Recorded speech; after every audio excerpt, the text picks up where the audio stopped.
Avast, ahoy, and g'day once again to ye mateys! I be your trimmed and defoliated DM, Josh the Pirate, and it brings me more satisfaction than submitting my final uni assignment for the semester to welcome you back to Corsair's Cove and my Humblewood world for the start of a new campaign. More thereof, actually. We're at episode 3 now. It's not really the beginning anymore. We're solidly out beyond that, of Songs and Scales. Above me, I have my hearty crew, the ergonomic Big Viking Mitch, the posturepedic Jess, the Queen Bench, the therapeutic Karen Schlink, and 9 out of 10 physicians recommend to avoid Zach the Renegade Chicken. So, let's talk about these lovely folks, shall we? Mitch, who the absolute heck are you? How you going, everybody? I am Mitch, also known as Big Viking Mitch. You can find me on X, or the Twatter, as I like to refer to it, where I will just post random things occasionally, not too often, mostly about sumo. Although I'm going to Japan again next year, so there'll be more regular posts while I'm visiting Japan, which will be nice. And you can find me on Twitch as well, where I will occasionally stream. But most of the time you'll find me here playing dirt. At Dungeons and Dangarinos. Thank you for your time. Jess, who the heck are you? Hello, I'm Jess. I have half-completed eyeliner, and I'm ignoring that. I'm playing little Milo. He's just a baby. He's never done anything wrong to anybody ever. Don't insinuate that. And I am keen as a bean to get going tonight. Splendid. Karen, who the heck are you? Hello, I'm Karen, sometimes known as the Mother of Bunnies, and yesterday I threw my back out turning an air purifier into R2-D2, because my life is cool and normal. Check the Discord for pictures. Have you put pictures? I haven't put pictures. There will be pictures. There will be pictures. What else was I say? Oh yeah, performer, writer, and internet addict. You can catch me here on Tuesday nights where I play video games. Like this Tuesday where I played Machinarium and got hopefully so comically irritated with the fucking thing. So yeah, that might happen again next week, and who'd want to miss that? Well, exactly, Tank Hunter. If you're not throwing your back out, are you even living? You're certainly not turning an air purifier into R2-D2. That's definitely not what you're doing. Yeah. One of the well-known activities that throws your back out. Yeah, it's up there with, like, skiing. Zach, who the heck are you? Hi, I'm Zach, or the Renegade Chicken. Nowadays, you pretty much just find me here, or sometimes over on Lorite's channel, on Ardana's channel, when we play Vesson, where I play the opposite, as I'm going from Soldier who fears birds to Bird. Who is not Soldier. Bird who fears Soldier. About as far from it as he can get. It's actually kind of, Bird who fears soldiers, kind of. I love that. And I be Josh, the pirate. You can find me here on my channel, Corsair's Cove, where I run D&D and other RPG-related games with my lovely wife Karen, the mother of bunnies, and all my splendid friends. But you know that. You're already here. You've been. Welcome. Thank you very much for joining us, you bloody champions. We have a couple of things going on. I need to remind our audience that time is racing toward us till the Huns arrive. So if you heed my every order, you might just like, follow, and subscribe, you bloody champions, to all the socials here. So it's the ours. We have a YouTube if you want to check out all 200 plus episodes of elements of the Humblewood world, my Humblewood world so far, including the previous 11 of this bunch of folks, in which only, I think, Kingsley actually features in all 11. The rest of them are kind of like, we just drip fed everybody else here and like, oh no, this guy needs friends. I have actually rewatched all Kingsley episodes in the last couple of weeks as well, because I was binging Total Warhammer, and it's a really good thing to listen to while you do that. And we have a Discord, as was previously mentioned, if you want to check out any pictures of my new air purifier from my classroom, which the children will be entertained by R2... What was it? What did you call it, Clean my love? R2 Clean 2. Nice. He makes the air nice. He does. So Karen doesn't catch whatever Josh brings home. We are affiliated with several lovely groups of beans now. You can't just say a couple, because there's 3 of them. We have Wooden Forge Gaming Accessories, who make things like this. Jared Dicekeeper here. Karen's got something similar, but in Chewett. I want to say yours is Chewett. Maple, wasn't it? Maple, there you are. Lovely things. You can find their stuff at woodenforge.com/Corsairs Cove. Any purchases you make, we make. You get a little kickback, you bloody champions. We are affiliated with Troll Lord Games.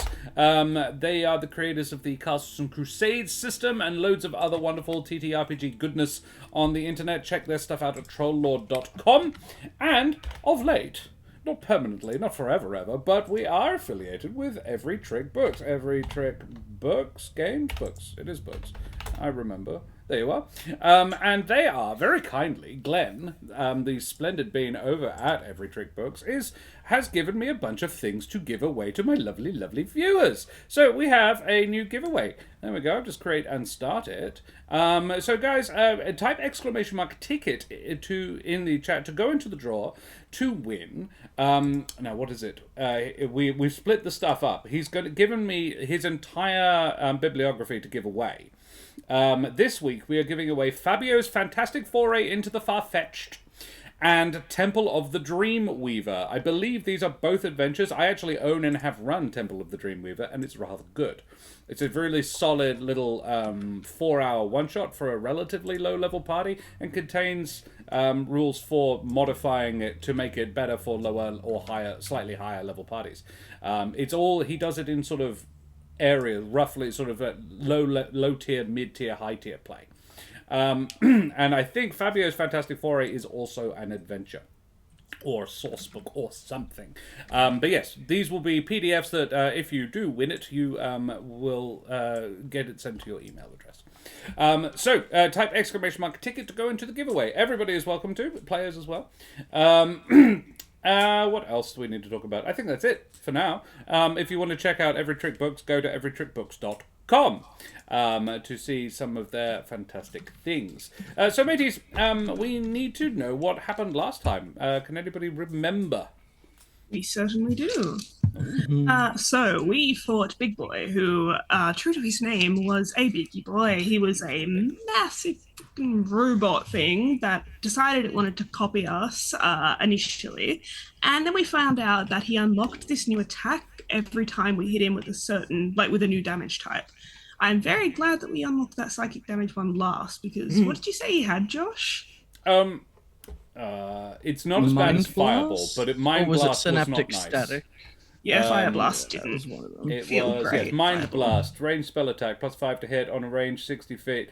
It actually wasn't too bad. It would have been 3d6 psychic damage, but Okay. yeah, it's nowhere near as bad as Fireball. That's Yeah, the I will worst. be honest with you, the Fireball didn't feel great on my Yeah, if you don't, little if hedgehog Kiki, body. so listening back, Kiki did fire first. She tried to throw a firework at it, the very first thing you guys did, and missed. That could very much have changed the way the fight went if he had Fireball the entire time. I mean, the fight wasn't that hard. Like, Milo took a little nap in the middle.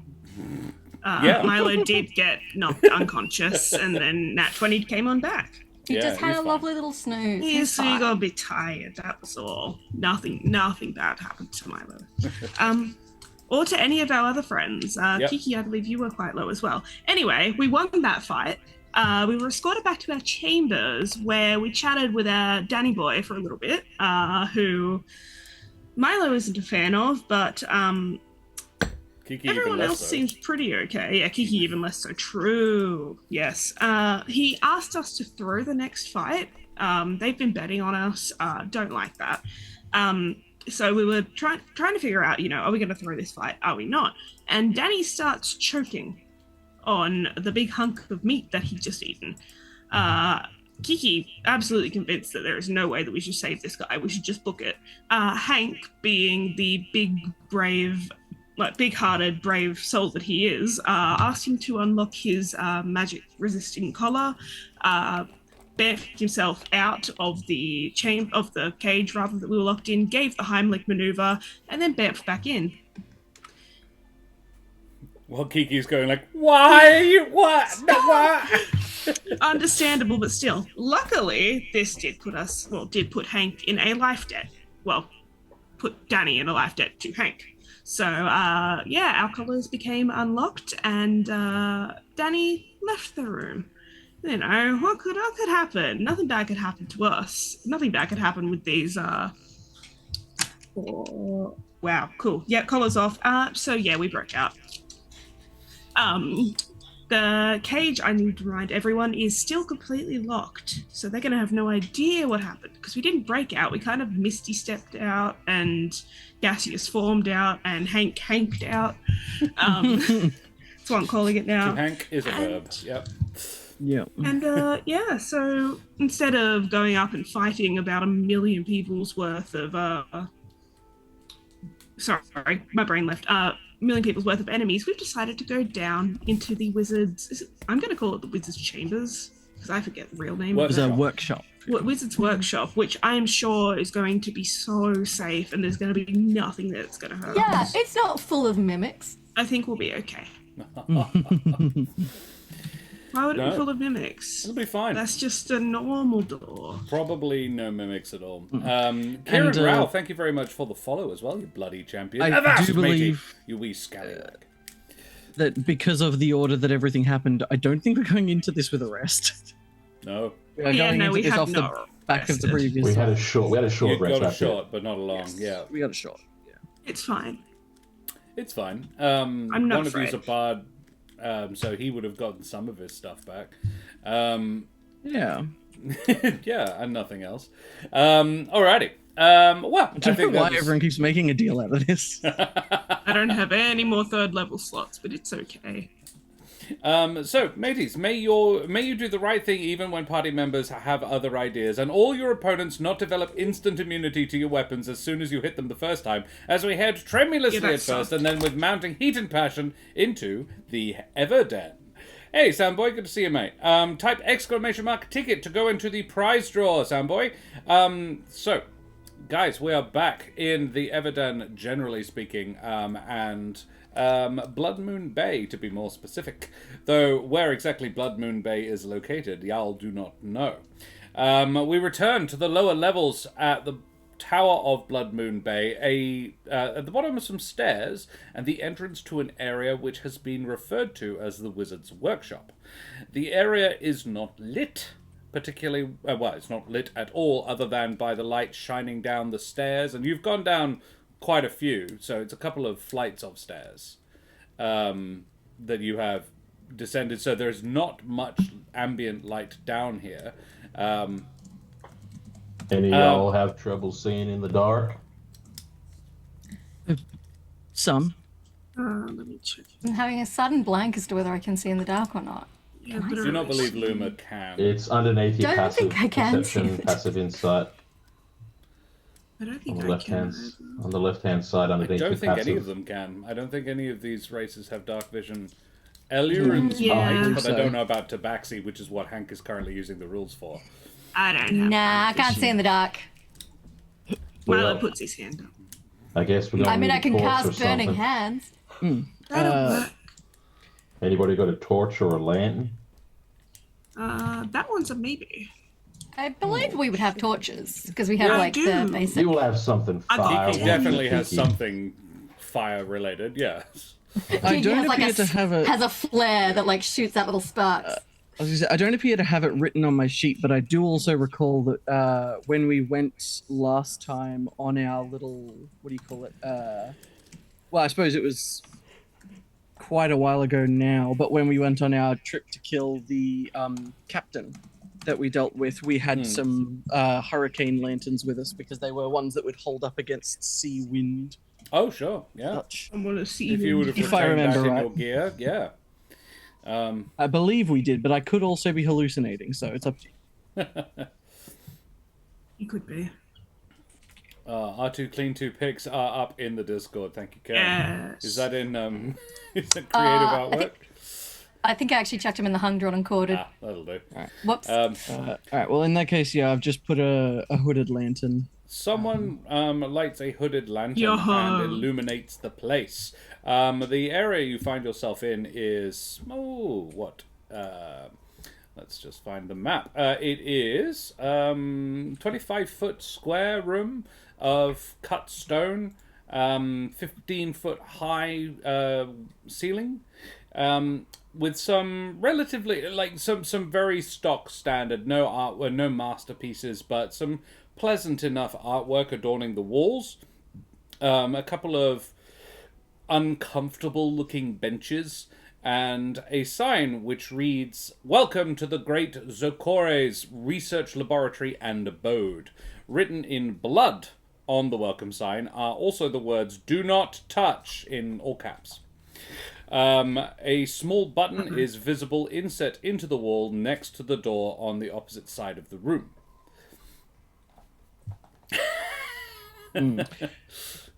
I'd advise against that. Kiki's hands is like, On oh, I account want of to push the blood button right so on the badly. wall. Milo's literally right next to her, also reaching for the button, and also just kind of doesn't. Like Milo, Turn around. Are there any other exits to the room? Yes. Or There is are, it literally there are. just that? Okay. No, there is a door on the far side, basically. It's closed, but there is a door. Yeah, this sign is above the doorway. Right. Just Or to rather next to it, to check one as side. Well, So it's just a door. I have a feeling the answer to this is probably going to be no, but regardless, given sort of my, career, there we go, as a bard, would I have heard any stories of an adventurer or famous wizard by this name? You can certainly make a history check. Now, I want to be clear. Milo and Kiki have both said that they have gone over to press the button and been sort of verbally Milo and restrained. Kiki are holding hands in an attempt to not press do this not button. press the button. If you go and press the button, give me a heads up. I want to step out the wall. I want to step out the room. Understood. Are you all in the room? Have you left the stairway and entered the room itself? Yeah. Yeah, I think so. obviously I think away. we're all. I don't think anyone's particularly keen to be staying where we might be being looked for. That's fair. That's fair. As soon as I'm going to say Kingsley was bringing up the rear, as soon as Kingsley's back foot leaves the final stair and hits the floor, Milo and Kiki standing by the door, their fingers reaching out to press the button. Instantly, the door behind you, Kingsley, slams closed. Spikes that had been actually just made part of the the cut stone, spring out and angle into the room, and the walls on the left and right sides of the room begin to slowly move in, covered in razor sharp spikes. You estimate you have no more than 15 seconds to leave before you're all skewered. Yeah, we need to run. Milo run. And I think, Alright. especially if he's Oh, bringing up cool. the back, his arms go wide as he's sort of he's just finished lighting the lantern. He goes cha, or prestidigitates to light it. Goes sees the walls and just run and kind of arms wide, shepherding everyone, trying to get everyone out. I'm going to enter rage, Uh-huh. and I'm going to charge at the door. I'll give myself a whack on the chest as I see the spikes coming in, and I'm just going to bodily charge at the door, out of the room, and Very go well. in for a massive hip and shoulder on the door. Athletics check Assuming with it's advantage, wooden. please. Is it wooden? It is a wooden door. Okay, I should Can probably Milo and check Kiki that. still be holding hands while they run Yeah. for their lives? Yeah, we're pulling each other along. Yes. All right, advantage roll. Oh yeah, a 21. 21. Yeah, is actually the number you needed. Hank, you make a Hank-sized hole in the door. You don't so much knock it open as go through it. This door was not really made to stop people. It's more of a sort of a privacy screen than anything else. And it's about 2 mil plywood, sort of. You just go clean through it. There is an almost, it's ragged but almost perfect Hank-shaped hole going right through. Some Ice Age shit. Fortunately, Oh, Hank is yeah. significantly larger than the other three, so Milo and Kiki run through this still holding hands side by side, and Kingsley has to tuck his wings in a little bit to fit through, but otherwise does so. As soon as your feet pass through the door, Kingsley, you hear a clank and then a whirring noise as the walls return to their previous situation, before there is a soft and the spikes flatten themselves down. Mad wizards. Well, that sucked. Recalling what you can, roll me a history. You're 20, as I think. I can see. Modified 20, not filthy not 20, natural. but that's not yes, bad. A filthy 20. Disgusting. Filthy 20's still a Zokore, 20. ancient, hundreds, if not thousands, of years. In fact, no, it would be 600-700 years. I think you've probably done a little bit more research on the ancient Eluran Empire since your encounter with Grandmaster Prolicius. Zokore would have been a contemporary of Prolicius. Oh. Not so much he wasn't a part of the empire. He was maybe a vizier. Which, but in the very traditional sense, so the viziers were accountants first and foremost, and that's how they got to be important. And yeah, he served the empire for many years as a bureaucrat, and no one knows exactly how he got into the law. But yeah, he started as. I mean, the Eluran Empire was always quite heavily magically focused. There was an awful lot of that. Everybody kind of got of importance had at least some magical ability or bent, and yeah, he was no exception. But he was a Lyran, was he? He was indeed. He was a Lyran. So he was a bureaucrat. I'm going to give you a D4 there. Well done. That is excellent. Yes. Oh, wait. Sorry, Okay. that's Okay. to make you Eluran's laugh. is Oh, a yeah, So- sorry. So sort of magic in the way that pretty much everyone was sort of magic, but not necessarily notable for his Well, magical ability. So not much at as first. notable as his... Well, so yes, he came didn't- into public He view as a didn't become famous for being... He didn't get into Right. power for being magical. He, however, did sort of become very learned when he got there. He served a couple of emperors, though neither of them were the mad one, the final one. He actually bounced out before.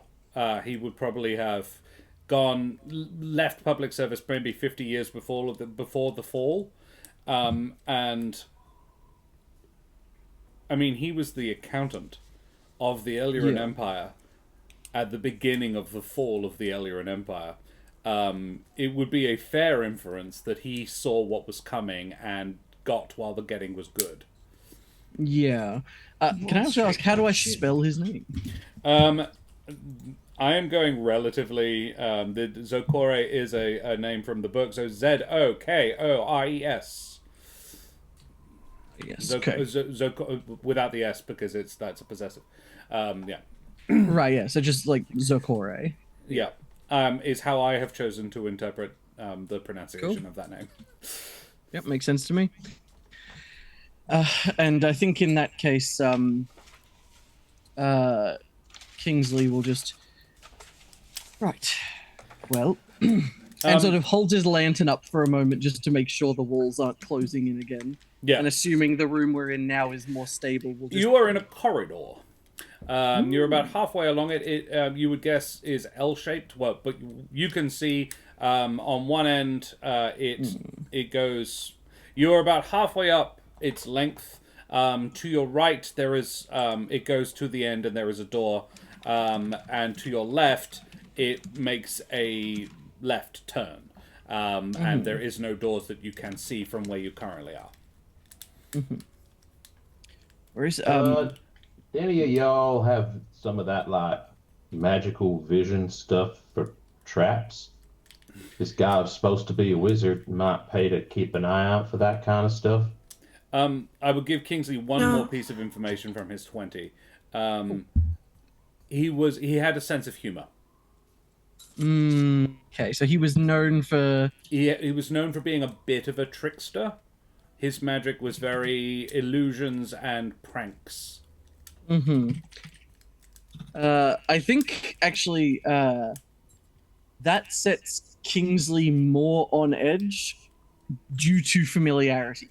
I think, in that I think he's used to being the trickster in the room, not being the one subjected to it, and so I think we'll just, as he'll hold the lantern, we'll before we go any further, the man whose tower this belonged to, now that we've seen that sign, he was also of the Eluran Empire. He was, at least by the end, a fairly accomplished magician, but also more or less their treasurer, I suppose. But he left sometime before the fall, so I imagine that if there is anything still left in this place of value, it is likely rather well trapped. Although I would say that we will need to be doubly cautious. We are just as likely to run into an illusion or an inconvenience as we are a spike, I would say. That just sounds like spending a normal day with you, Kingsley. Well, also, it's worth saying that Danny did say that the Admiral has forbidden people coming down here because of how many of his men he's lost to this basement. Oh, definitely. I think, yeah, that was definitely more so meant to be a statement of variety as opposed to severity. Yeah. But I do think that with that, Kingsley will click his fingers, and with a small sort of swirl of green energy, he'll cast Prestidigitation in a practiced motion as Princely will end his invisibility effect on his shoulder as he mimics summoning him. And will then just sort of like holds up one claw for him to climb onto, and then lifts, and then just I hope this works out. Good luck. And we'll just set him on the floor and direct Princely to walk maybe 20 feet in front of us. This is not the first time you have used this bird this way. No. I remember a bridge. I think Princely doesn't love it. No. I think Kingsley does his best, however, to treat Princely very well in downtime in between. As sort of like a, unfortunately, this is a necessity, buddy, but I promise you, we're gonna have a couple of months of me giving you a lot of treats that you really don't need to be eating by virtue of the fact that you're a summoned spirit. Hey, Sherlock, good to see you, buddy. Hello. What does Princely look like again? Is he I have in my head a Norwegian blue. I think originally I had said that he was closer to a, like, what's the word I look for? Like a lorikeet. Oh, that's something kind of very sort of rainbow, very striking in that same sort of showing off Kingsley sort of colorway. Should I go get I think, Woody? however, actually, especially with the influence to his fashion as of late, I think that as he appears, it's a subtle difference, but he probably looks a bit more like a parrot. Like a macaw. Yeah. Alrighty, I love it. That's a pretty bird. I will go get my lorikeet. Thank you. You can have a mascot. It just, I think he'll actually turn towards Hagen and just, thank you. And I'm sure if he was able to speak out loud, he would thank you too. The bird looks at Hank and nods, then flutters down to the floor, giving his back to Kingsley, like, just, screw you, man. And then very slowly, in the manner of, I love how parrots walk, sort of the claw, it's a lot of effort. Stomp. It's the march. Yep. And he just waddles along. Which way do you send him? Do you send him to the right or to the left, where there is a turn in the corridor? We should look at the door first. Yeah, maybe we should look at the door. I think he's just like, effectively, I think that he's going to be sending him first, kind of the whole way. Like, I think just anywhere we walk, I want him walking first, purely by virtue of the fact that if there is some sort of a trap or a magical sensor or a pressure plate or something like that, he is going to be the one to trip it. Oh. He's not going to trip a pressure plate. Look, he might not, but you never know. Yep. worth trying. To our viewers, if you didn't already know, we have an Every Trick Books giveaway going for a couple of adventures written by the author of this adventure, which is not me, Glen Watkins of Every Trick Books. So type !ticket to go into the draw to win one, or two. Just Actually, it's two different remember, books. tricks aren't just for kids. Hey. Sending I'm gonna bring my brother in as well. Just give me a second. Okay. And I'm gonna put my hand like this, as if I'm going for like a sideways high five, and he'll appear right in front of me. But then I'll continue it with like a back fist bump, and then like a. I love it. First time. You'll see him just go. For the first time, because it's the first time he's actually been able to, Milo will kind of like, you'll see a little light go on in his head, and he'll just, 1 second, and I'll drag Kiki over with me. I assume they're still attached to the hand. They're scared of this. And wander on up to Hank's brother and just hand out, and Milo. He'll put his hand out as well, and he'll shake your hand, and then he'll sign something to you. Milo just looks at Hank like, help. Yeah. Hank will be like, his name's Larry. Hello.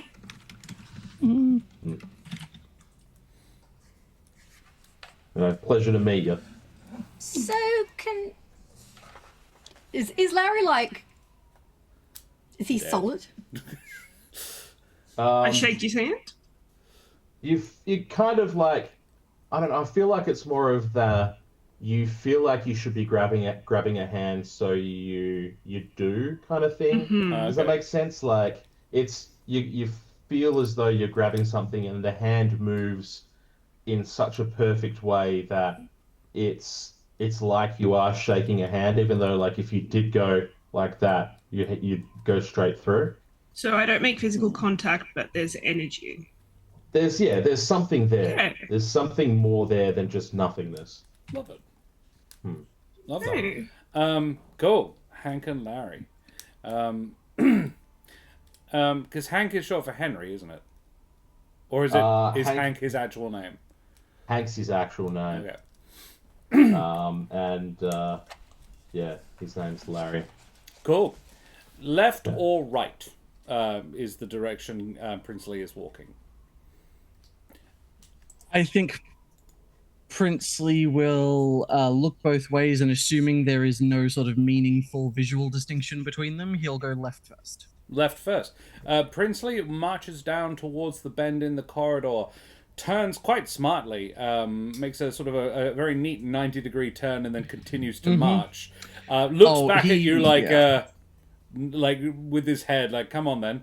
And I think you're very so right. Many of those YouTube videos. Yeah, he does that full. You're right, like the bird walk of the full leg foot all the way up, down, like march. He does the doof doof doof, and he very much, I think, in a very what's the word in a very similar fashion to Kingsley. I think just the way this bird carries himself, you can tell his opinion of himself is high. Yeah. It's like, here I go, triggering traps again. No one appreciates me. That is every lorikeet I've ever met. I need to very join much- a union. This is bullshit. Very much in that way of just the what is the I have so much talent, and this is how he uses it as he wanders down the corridor. One time, one I of look my like a parrot, lorikeets. not a canary. One time, one of my lorikeets walked up to me exactly like that, did one smart little hop, and latched onto my toe. She was so proud of herself. She was like, I'm going to cause problems on purpose. So I'd like to think that Princely's going to do that to Kingsley. At some point, for sure. Yeah. So, Princely marches down, followed by Larry, I guess. Neither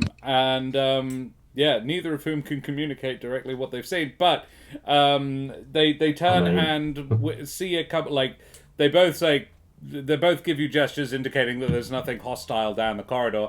You find a couple more doors at the far end of the corridor, one on the side wall and one on the far end wall. All three doors that you have seen so far in this corridor are locked. Well, closed, not locked. I think we should go back through the original door. The one with all the spikes on the other side. No. The second door that we saw.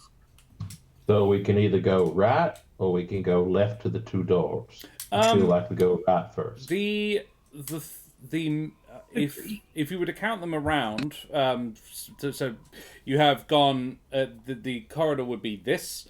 There is one down here, one here, and one over here on the far side. Yeah. The second one does have a sign on it that says waiting room. Kiki wants to jiggle the handle. Is it locked? No, it's not. I'm gonna free my hand from Milo's as much as that pains me. It's gonna be very difficult. Sorry. And slightly sweaty. I need my fingers. Because I want to open the door just a tiny bit so I can like stick my eye to the crack I'm making and be like, You get poked. It seems to be a parlor, an entry parlor sort of thing. There are hooks on the walls for hanging coats and hats. On the east side of the room, there is a long, formal-looking padded bench and several other armchairs situated around the room. And floating between the chairs and coat hooks are... They're ghosts, Kiki. There are 5 ghostly forms in here, all sort of iridescent light blue, semi-transparent, so significantly less corporeal than Larry. okay. There is a servant, a Luma, a Hedge, a Gerbine, and a Terran. Are they doing anything or just floating? 2 of them appear to be discussing something heatedly, whilst 2 of the others are looking variously bored or irritated to have to be listening to it, whilst the servant is just standing his stock still, his arms crossed. We've been raided by a big raid as well. Minty, thank you very much for the raid, you bloody champions. Goodness me. Hello, friends. Welcome, you bloody champions. Thank you very much for joining us. We are Corsair's Cove. We are running some D&D. Guys, I'm going to have a quick shout out. Yeah. A shout out at Minty. Hey, Minty, you were doing some Fallout 4. That sounds fun. How was your stream? Tell us all about it. And guys, welcome. Tony recommended us. Tony is a bloody champion. Tony, thanks very much for the recommendation. Yes, we are streaming some D&D. This is my very large and expansive Humblewood world. This is one of currently 3 campaigns that are ongoing in this world. The gang is currently level 10, which is quite high level for D&D. They're exploring a pre-written adventure by Glen Watkins called Breakout from Bloodmoon Bay. They have been kidnapped via teleportation, as in they were teleporting somewhere and got sort of whisked, sort of interrupted and imprisoned, forced to fight in gladiatorial combat, and recently they managed to break out of their prison and are now trying to escape through the wizard's workshop. Stream was great, thank you. First playthrough of Fallout 4. Excellent. Karen has been looking for somebody to ask this. I have never played it. Which is the best one to start with? Oh, valid. Yeah, because Karen loves the show. I love the TV show and I want to play the game, but I'm not sure which game to start with because... I think they're redoing 3 shortly, and Fallout 3 was... Fallout 3, I've heard, was very good, yeah.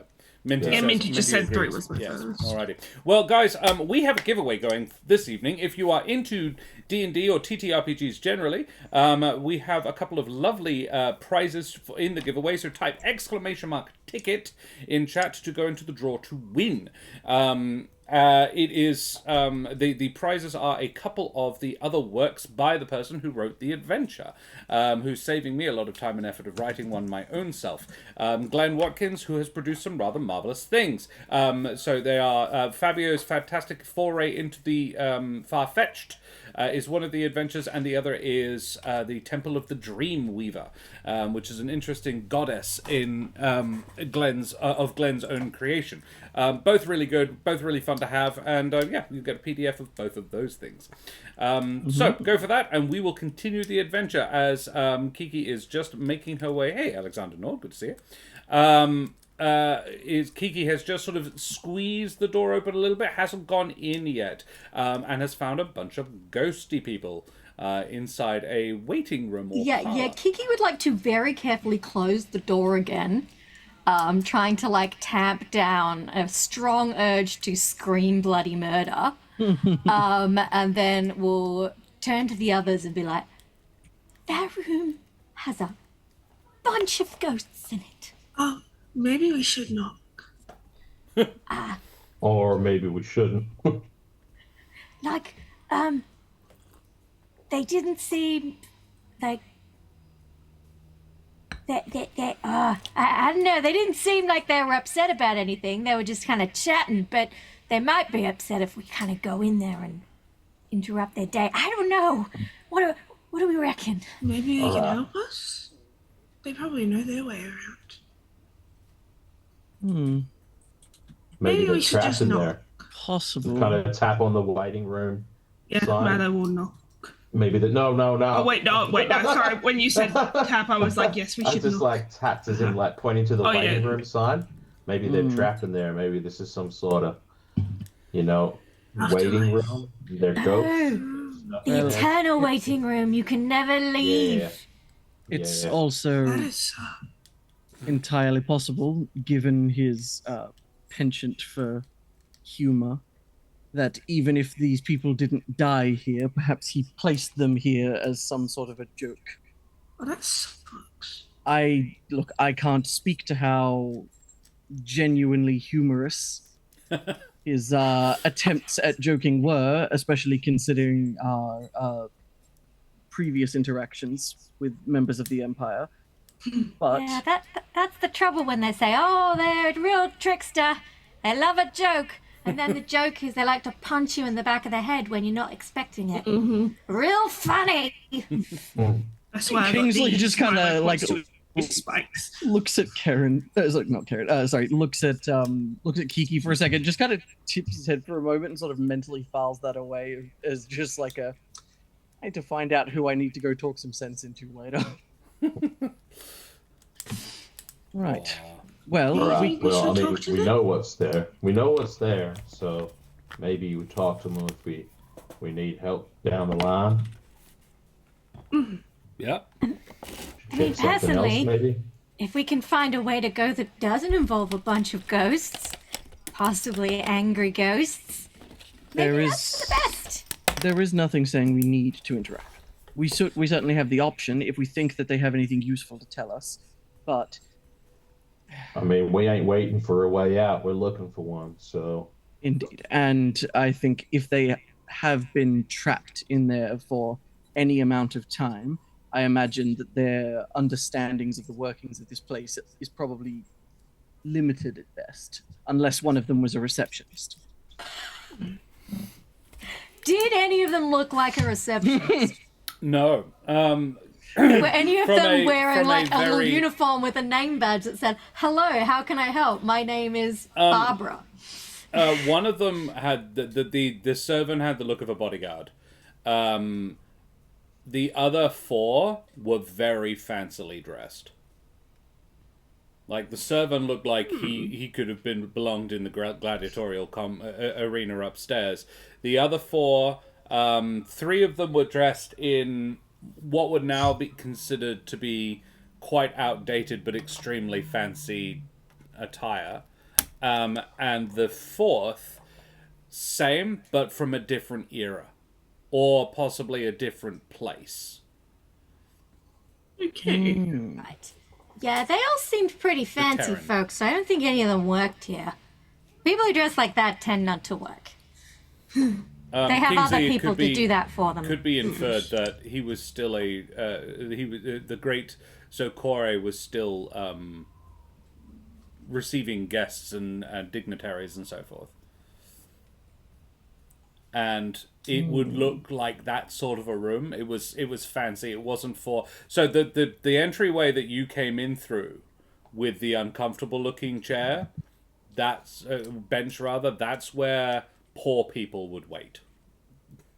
The fancy people wait breakout in the room. fancy waiting room. Oh, don't you love it when you... Oh, man, I just flashed back to when me and Josh got evicted from rental during the Great Eviction. They just didn't renew our lease. It wasn't an eviction. Yeah, they didn't renew our lease, so we're getting kicked out, and we're really pissed about it because they wouldn't give us a reason, and we'd only been there a year. And we derived a certain amount of satisfaction turning up at their super fancy pants office, like sweaty and filthy from moving, and then just plonking our asses down on their fancy posh little couch. Hell yeah. Just rubbing all the sweat and grime right into their bitch. You know As how it proper should be. real estate agents have like an office with loads of pictures of all the places they represent and things that you could do. This was in the third or fourth floor of an office building. Not a single picture of anything they represented. This was the company was the owner. It was one of those really gross. They bought up large quantities of property and that's their money making. And I'm like, yeah, it's gross. Yep. I cannot give my opinions of this on stream. Because of Twitch Zach can attest. guidelines. Yeah. Correct. Very much. Alrighty. Well, so there are rich people there. Oh yes, we need the bronze emote. Yes. No, we don't. How about we check the door at the end of the hallway? The door at the end of the hallway. Or the very who first. opens it? Who would Not do me. that? So the second door, so just to clarify, because there was a door to the right and then there was two doors to the left. We've checked the first door to the left. Yep. Now to check the second door to the left, which is Yep. also at the end of a hallway. They're about 10 feet away from each other. The Appreciate second the door to the left. clarification, thank you. If Hank was to, would I'll Hank do a crack on? perception test. I'll do a perception check to listen and see if I can hear anything through there. Yep. Smart. Love it. Make a perception. 22. Nice. Very nice. That would be you would hear running water, like the tinkling of a fountain, the splashing of a fountain, and I would say with a 22, you would hear the fluttering of feathers. Seems like there's something on the other side. Feathers. I can hear fluttering.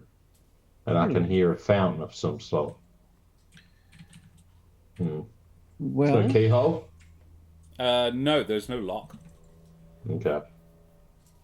Should we just go on in? no time like the present, I suppose. And Right. I think that actually, wait, is Hank already like in front of the door? I mean, actually, yeah, we'll take it in Oh, sorry. turns, yeah? I'll take this one. And I won't crack the door open.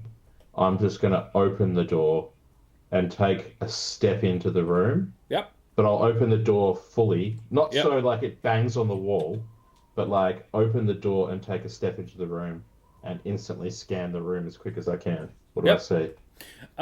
The room is 30 feet wide, 25 foot long.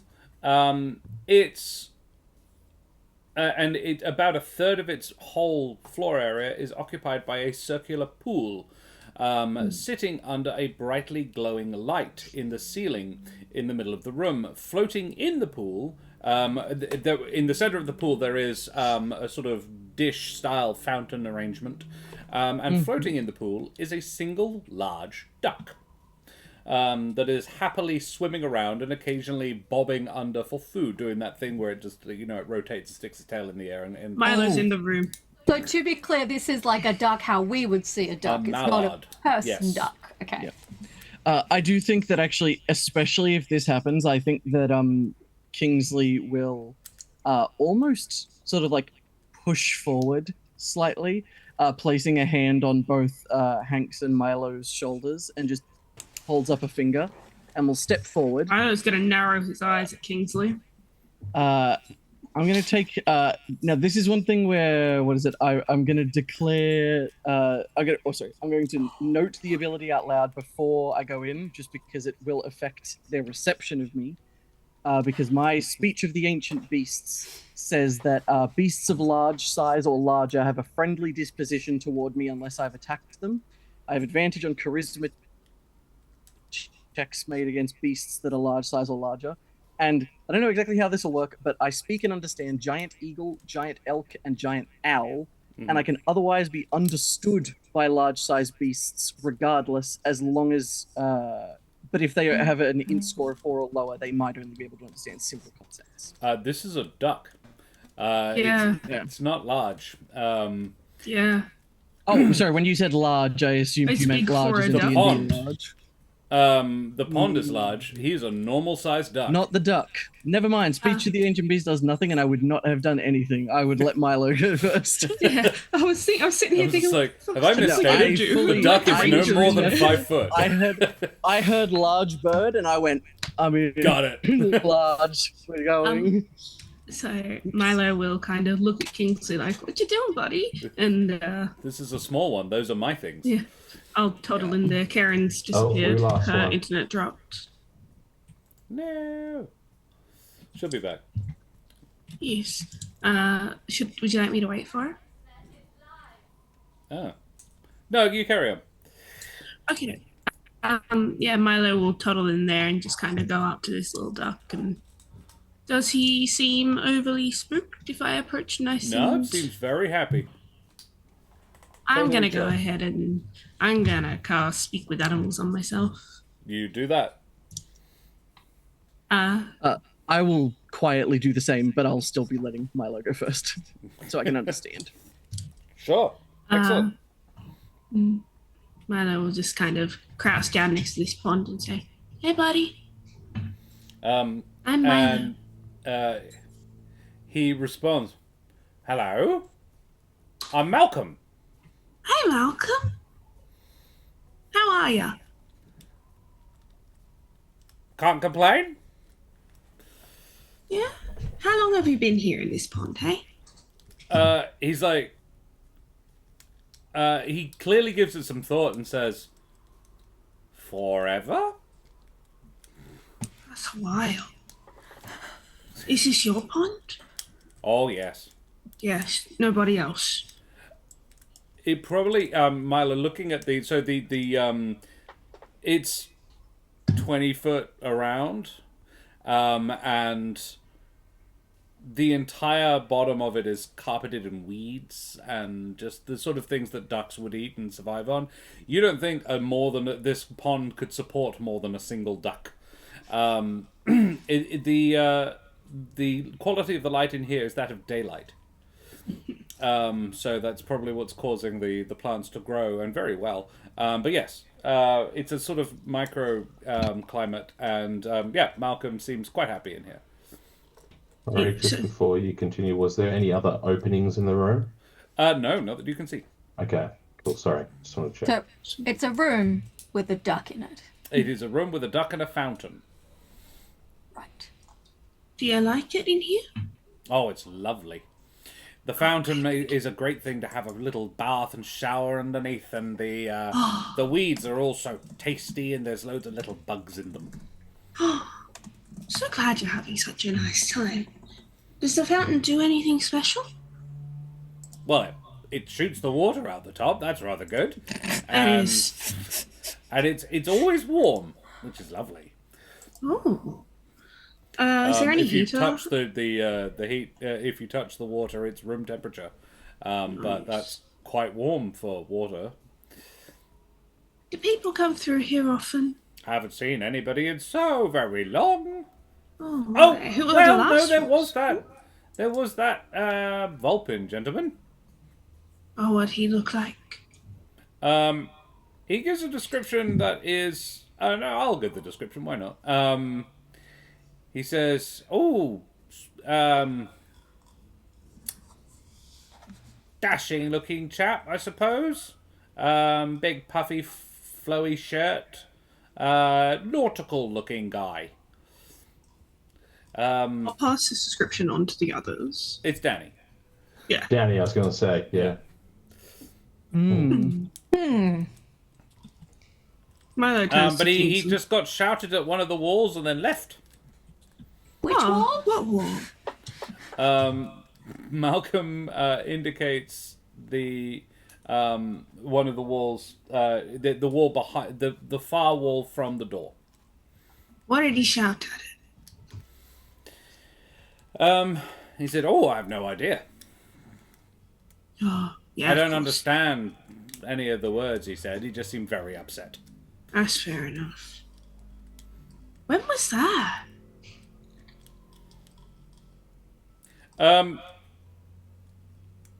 He has absolutely no frame of reference for time. I'm afraid. Understandable, yeah.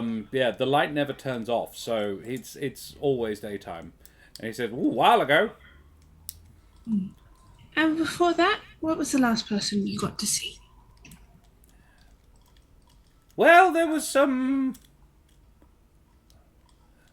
One of the big metal things came and swept up some bodies.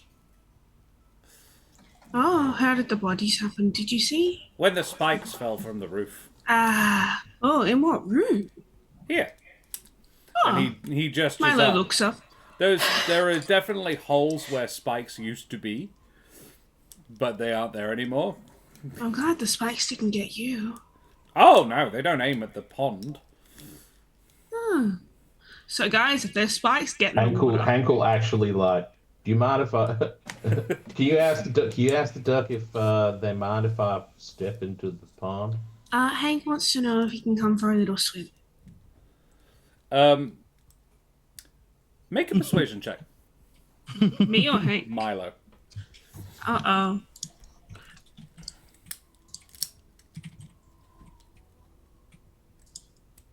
Let me make the check. Dirty 20? Dirty 20. Very That nice. totally tracks for Milo. He says, as long as he doesn't eat any of my weeds, he's welcome. Oh, I don't think that's what he eats. I'll make sure he doesn't step on them, though. Hank, go some. You can, but careful not to step on any of the yummy weeds. Got it. And I'm just gonna step in, and I'm just gonna like kind of move the weeds aside and just peer at the bottom and see if there's anything on the bottom in there. Kind of scrape my feet around a little bit. You know that kind of, you're walking through sand trying to find stones, and just see if I can feel anything in there. Sifting with your toes, yep. Yeah. Alrighty. I guess perception? Toe perception. Toe perception check, yeah. 20. Dirty 20. Another filthy 20. That's 3 Not in the bad. last. Guys, you don't want to use those up before we end up in a fight. So the Oh, last this is 5 fine. checks have been 20, 21, 22, 20, 20. Good.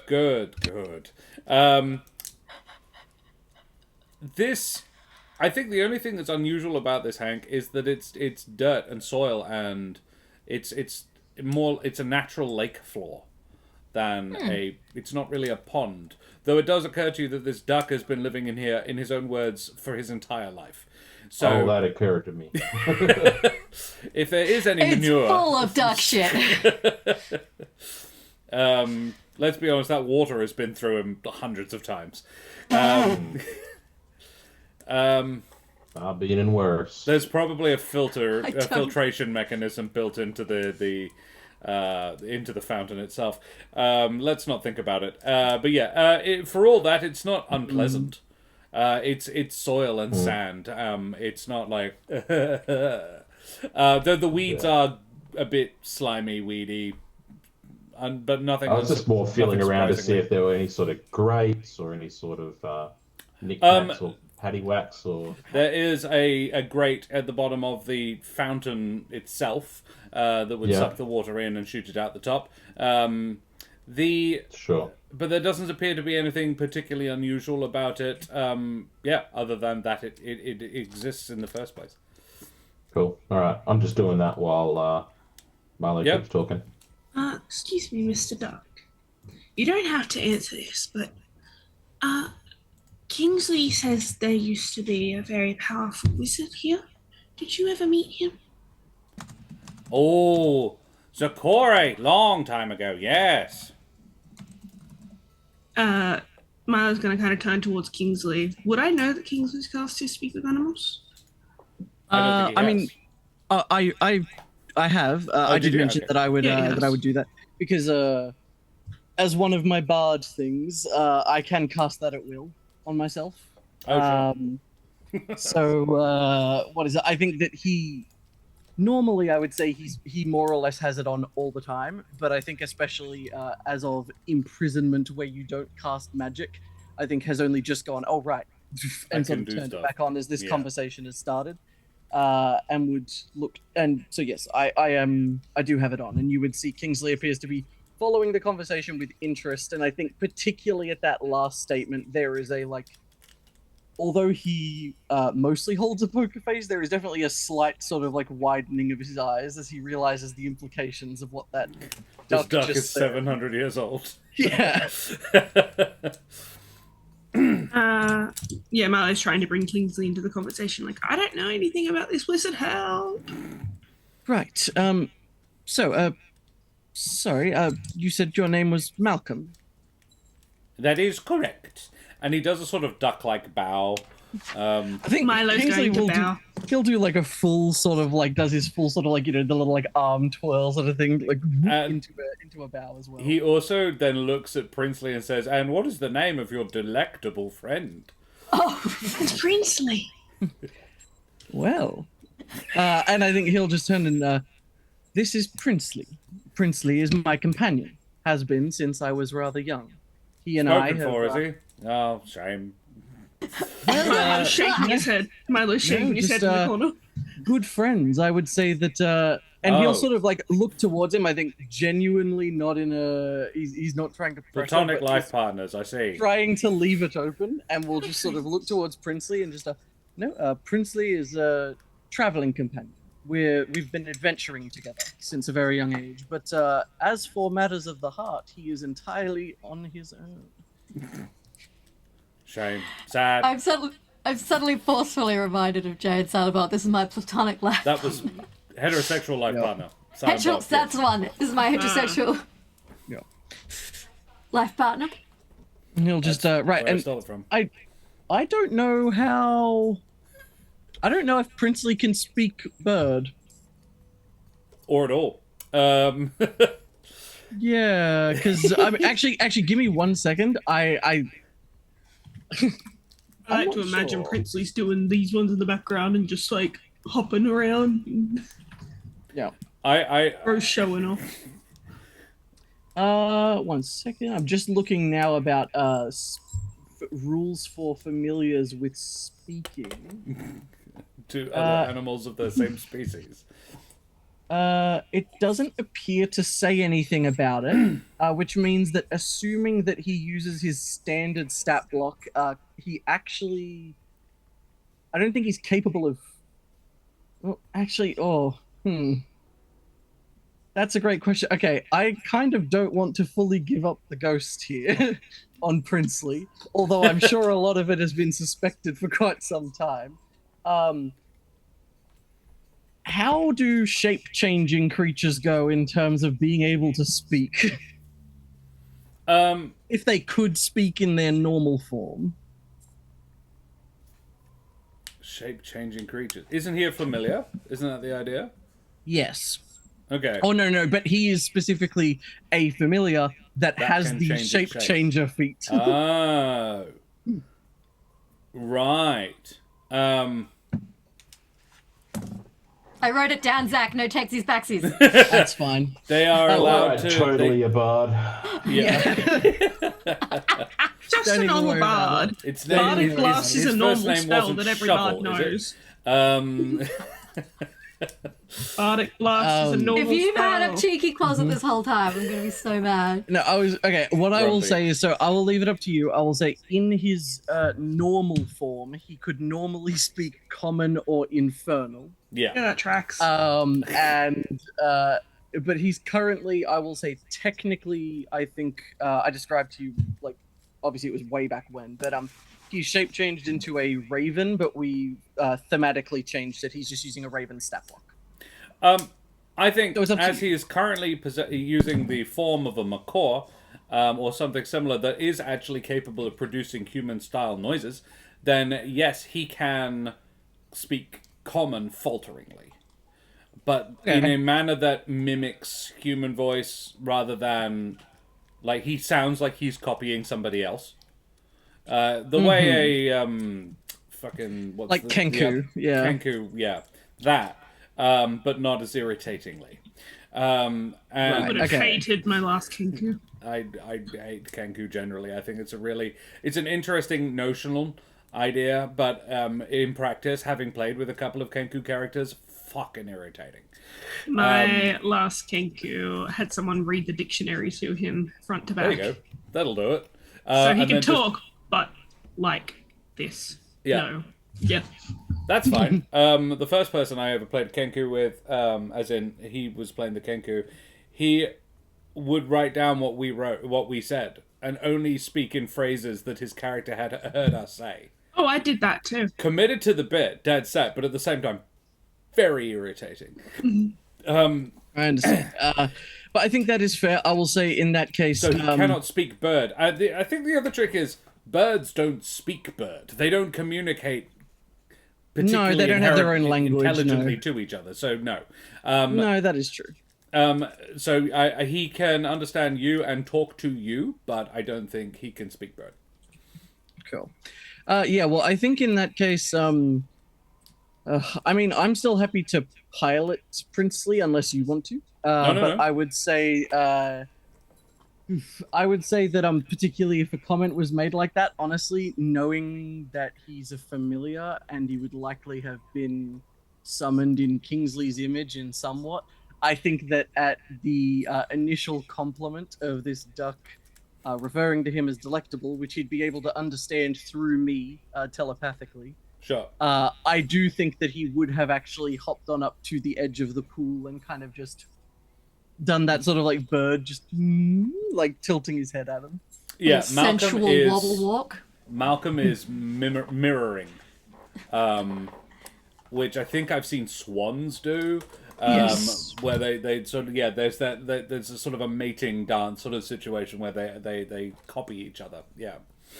They're both just doing the super fast head bob at each other. Yes. But If you don't want to lose the conversation. Yeah, I mean, I think in that case, especially Kingsley will just... Right, I did have, one other brief question. So you said you knew, sorry, one moment, I'm just going to pull my notes up. So you knew Zakora? Well, who could ever possibly say they know a wizard? But Of course. He's got a point. we never really spoke or anything. He would come in here every now and again and say some things, and then he'd look pleased and leave. Right. Kingsley, it sounds like you. It does indeed. Is there any chance you recall any of these things that he might have said? I'm afraid I actually don't speak person. Fair enough. Understandable. Worth a try. But I do have one last question for you, if you wouldn't mind, at least for now. Well, actually, maybe two. But Some first, as well. you mentioned that spikes fell from the roof and impaled several of the people who were here previously. Yep. Is there any chance you know what they were doing right before that happened? They were shouting things at me. That's so rude. Right. Indeed. To come into a man's home and shout at him. Exactly. You've been far Did you more make polite. the spikes for? No. Oh, that would But have they been did say a word that Zakore, I'm going to roll it for him. I'm going to roll for him. That's an 18 on the dice for the Mallard's history check. He says, yeah, they did say a word that Zakore said a couple of times. Before you say it, maybe we should get in the pool. Oh, I can't say it. Oh, true. And I wasn't going to anyway. But sometimes he said that word. I don't know what it means. Nice a magic word. Like, please. He's like, it wasn't that one. If But anyone it says was please clearly in the a room, they're magic getting word. paled. Whenever Sakori came in and said a thing, Was he looking in your pool whenever he said it? No. He didn't like getting wet. Cats normally don't. He says, looking up at Hank, who's still sort of scooting around the floor. The Lone Wolf, thank you very much for the follow, you bloody champion. Hey, That's thank amazing. you. You wee scallywag. Why is it looking at me? Is it annoying? He likes you. Oh, okay. I can get out if you want. He's just a bit confused that a cat likes to get his feet wet. Oh, yeah. Any other Okay. question then? We Obviously, done talking with the duck? Really, not quite. Obviously, Okay. you've been here for some time. It sounds as though you have quite the history with this place. I'd be curious to know. Did you ever speak with anyone powerful? And I don't just mean Zakora. I mean anyone else. Anyone that perhaps, I don't know, struck your ear strangely before you came here? Or have you always been here? He's always been here. He said at the beginning he's lived here forever. I don't think I can remember a time before I was in here. Fair enough. Not very many people came in other than Sakura. For the first longest time, it was very much just Sakura, and then he went away, or, well, he stopped coming. And recently, quite recently, there have been a lot more new faces. Most recently with the spikes falling, and then the Vulpin who shouted at the wall. Actually, that was my other question. What did those people who got spiked look like? Mostly birds. Tall boots, flowing shirts. Yeah, various ideas on They that look thing. fancy. Except for one of them who looked really big and strong. No, there wasn't. He's like, there wasn't. If you describe the Admiral to him, he would say, no, I haven't seen that one. Right. Well, you have been a most gracious host to us, Malcolm. Yeah. So thank you very much for your time and your lovely conversation. And I do think at this point as well, Kingsley would look towards Princely and see, because he's just letting Princely do whatever of his own accord. He's not giving commands right now. I guess it would be up to Malcolm. I think Princely is kind of just enjoying the attention right now, but I don't think anything further than that. Malcolm would say, if your friend would like, he's welcome to come and have a swim. Well, Princely. And I imagine that almost before he's done asking, Princely will just sort of like do that little bird, like 2 foot up and land in the water and just start floating. He'll just, I suppose we'll return for you later. So here's a question. Has he become a duck? Or is he a macaw that is floating? I would say probably the latter. Buoyant macaw. Excellent. Yep. In that I don't think he's a particularly effective swimmer. Nope. But I think that he's doing his best to at least look at why to at least do it while looking mildly dignified. So my suspicion is he's probably altered himself in a non-visible way to make his feathers waterproof, thereby allowing himself to float effectively in a way that the way that a macaw would not be able to. Yes, I would say so. without anybody else noticing or probably knowing enough about macaws to go like, hang on, they're not supposed to be. I don't know about Yeah. that. You see Let's another dispute small this. bird hop in, and although it looks slightly sort of like ungainly just because the body shape isn't built to sit in It's water really like not. a duck's is, it's sort of like, it seems to be floating just fine. It's just in there. They proceed to start swimming around, doing circuits of the pond together. Kingsley will look towards the rest of the group and just is there anything else we want to look at while we're here, or should we move on? Which wall were they shouting? Points at the far wall. I would like to go and examine this wall. You As would I. most certainly can. Make a perception or investigation. I think it's investigation. Ah, Oh, are you sure I can't do perception? No. I got a 3. Please?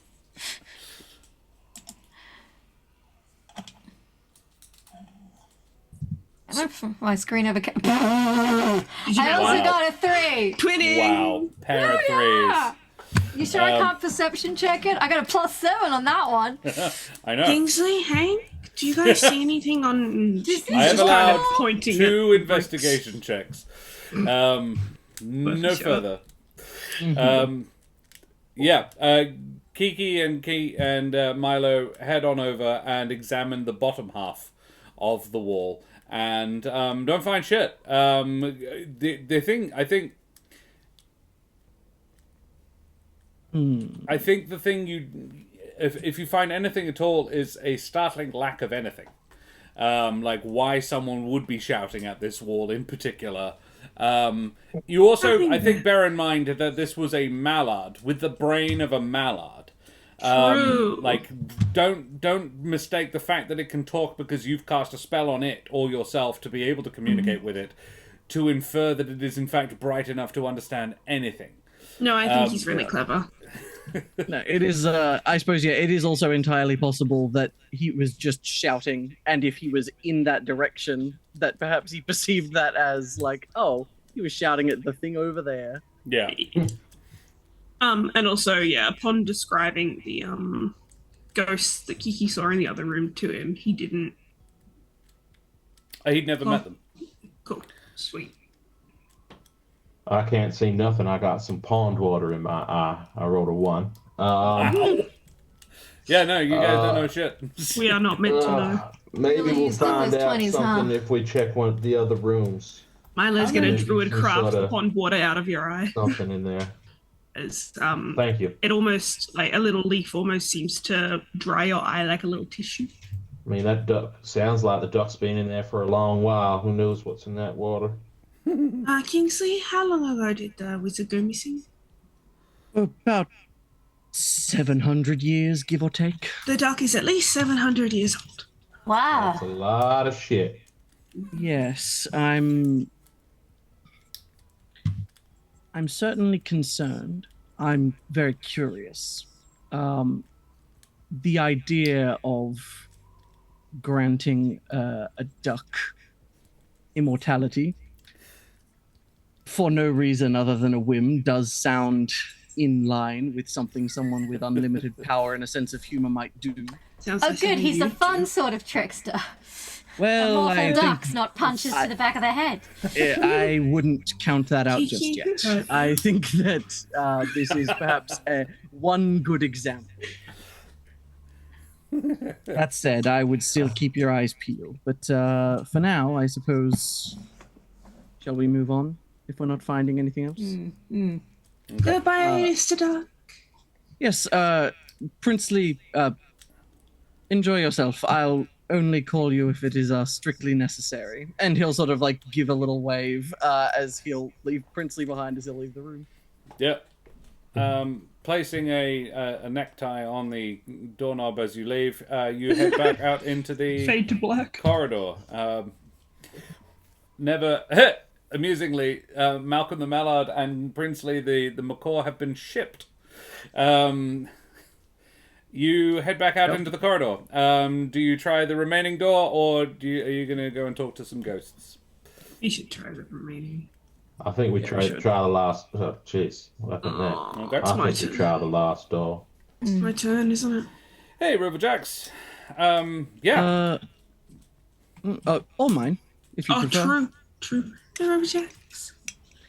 Good to see you, mate. Yes, Riverjacks, why type don't you do exclamation mark Rust and Spigot. We paper? have a giveaway going for a couple of TTRPG adventures written for 5e, but I would say probably fairly modifiable if you have another rules-light system you want to try them on. Excellent. So, who's going first? I'll do it. And I think especially actually if because Kingsley hasn't taken one yet either, and if he can see that Milo looks uncomfortable at the thought, Kingsley will step up. Milo would be more uncomfortable at the thought of his friends getting hurt by whatever's behind the door. Fair. Milo or Kingsley fight over who gets to go first. I don't mind. Milo goes first, let's say. Sure, Milo will do it. Yep. Milo, are you opening the door, or are you just sort of looking through it? I'm gonna kind of like open it and push it a little bit. Actually, no. Milo will knock. Yeah. Yeah, all right. I'm going to apologize and say that there is actually a sign on this door as well. It says no solicitors. Milo's not gonna knock. Kiki's gonna be like, "What's a solicitor?" I think they're kind of lawyer. Oh. It's a fancy sign that means don't knock on my door to sell me things. Oh, I'm not selling anything. Milo's gonna knock.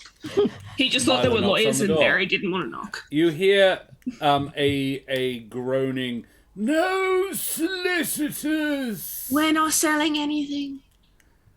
Then go and wait with the others. Oh, you mean the ghosts?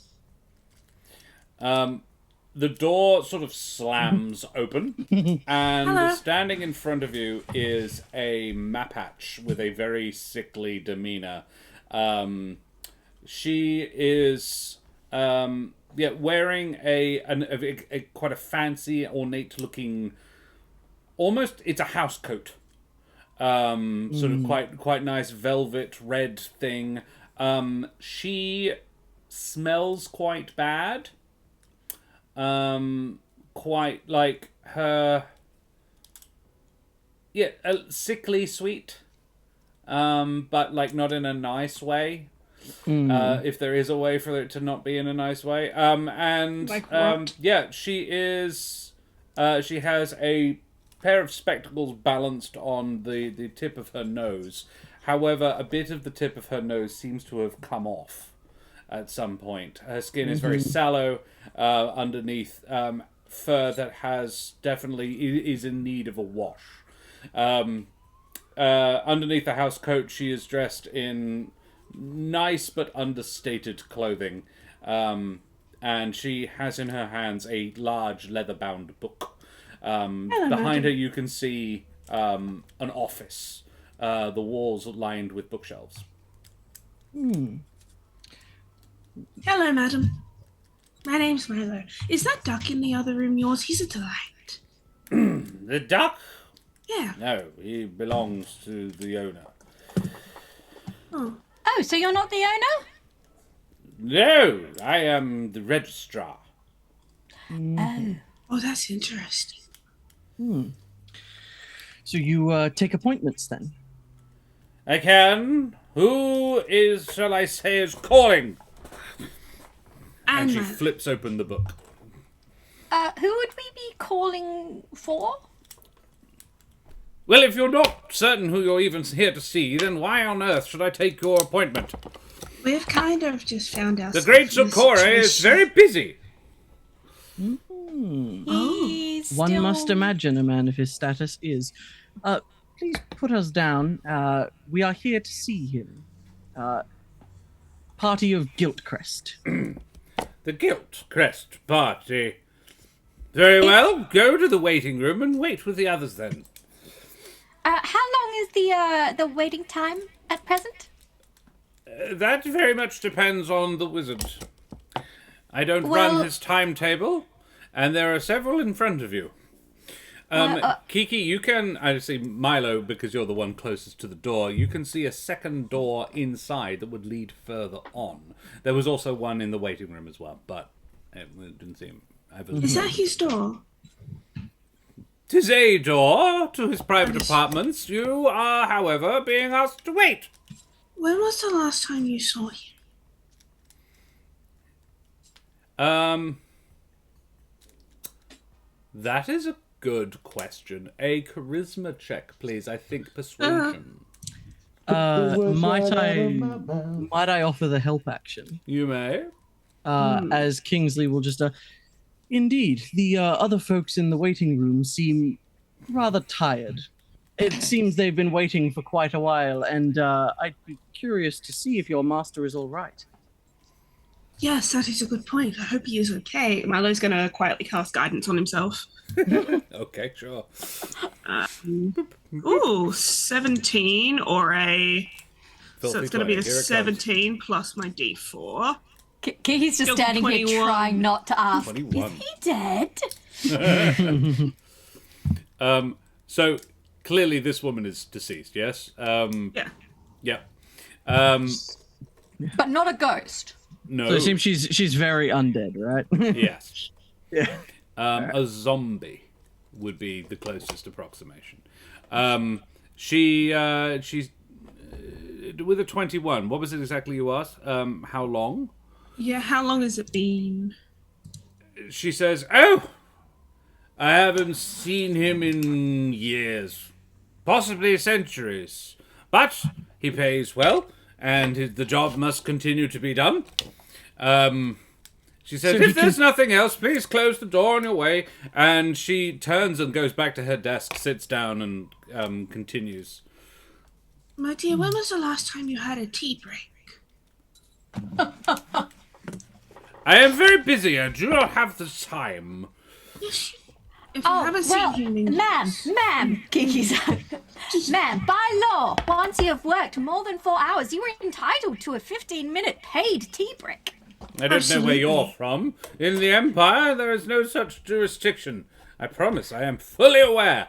And she gestures at the books behind her. Since the last time you saw the wizard, there have been law changes. Hardly relevant. I think at this, Kingsley is actually going to sort of grin and sort of clap his hands together briefly as he will step further forward and actually properly into the office towards her and just, fantastic. My dear, you have passed with flying colors. You see, we understand that the staff here have been working for some time without any form of replacement, and your good work has not gone unnoticed. Your ability to keep affairs in order for literally hundreds of years has inspired quite the talk upstairs, and we have been sent to assess whether the rest of this facility is living up to the standard that you yourself are setting. So if you would allow us through, we would like to report to Zakora ourselves on just how wonderfully his assistant has comported herself. Milo will step up as well, hand on kind of Kingsley's back, little cheeky little guidance. You'll feel a little bug crawl into your pocket, Kingsley. Mm-hmm. A deception check, please. Yes, sir. That's what I was made for. Okay, Come on, I baby. rolled. I get to add a d4. Yes, you do. The d4 is a 3, and I rolled a 9 on the dice, so that's a 24. 24 with a 9. Yeah. Because I have expertise in deception. With a 24, a subpar roll. Kingsley is persuasive, but above all, Kingsley is sly. So Kiki is almost in awe of this complete bullshit that Kingsley's just pulled out of his ass. Just wow. So God-given talent. What did Yeah, you I'm get? trying to. Hank's trying to keep it off his face for sure. Just I'm gonna call I'm calling this against her wisdom saving throw. Understandable. Which would be a 23. That is fair. I will actually say guidance. there is one more feature I can throw on this if I would be allowed. If you would like to. Because it has been a while. However, enthralling performance. says that once per short rest, I can choose up to 4 creatures that watched or listened to me perform for a full minute. Each target has to make a wisdom saving throw, and if they fail, they are charmed for 1 hour. She is charmed by you. I'll make a roll. And it would be up to you whether it applies, but charm would normally give me advantage on that check. I mean, if you want got to a take 24. the advantage. Yeah, I know, but I'm throwing He it on only there. beat the score very by cool. 1 is the trick. Yeah. So there we go. With the reroll, that's a 29. Yeah. Yeah. The lid is putty in your hands. I would not say that. She is still quite grouchy. Yeah, I got a 17 on the dice for a 23. But I also got a nat 1 on the charm save. So... And I'm like, can undead be... No, yeah, she's not resistant. All right, then. Especially if she doesn't think she is. No, well, yeah. So she goes, oh, well, I suppose then, if you fellow hard-working servant of the great man, well, yes, of course, Guiltcrest and Co. You may, I suppose. She's very flustered. She flustered so much that one of her fingers falls off.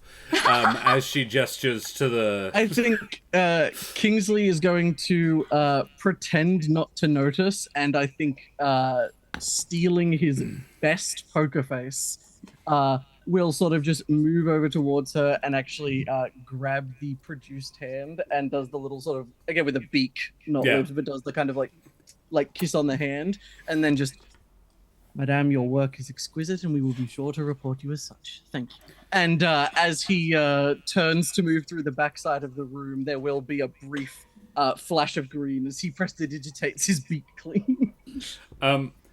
She I'll give you a... sorry, you go. No. I was going to say, I'll give you a quick little pat on the back, Kingsley, and say, ask about a code word for the duck room. Very quietly whisper, kind of thing, as I pat you on the back, as in just like a friendly pat. And then I'll kind of move over to the other door and just stand there waiting as if we're about to go through. I think Kingsley's gonna think about it for a moment. I'm debating I'm not sure whether like a random kind of assistant or registrar would necessarily have it. Sure. But I do think I think that he's going to just sort of give her a nod instead, and I think we'll actually move over to meet Hank. And as he sort of gets closer, we'll sort of just quietly under his breath, just a good idea. But I imagine that if there are magic passwords, those more magically inclined further in would likely have them. True. Yeah. Okay. She gestures with the other hand, and magic would seem to be... She visibly casts magic. A bunch of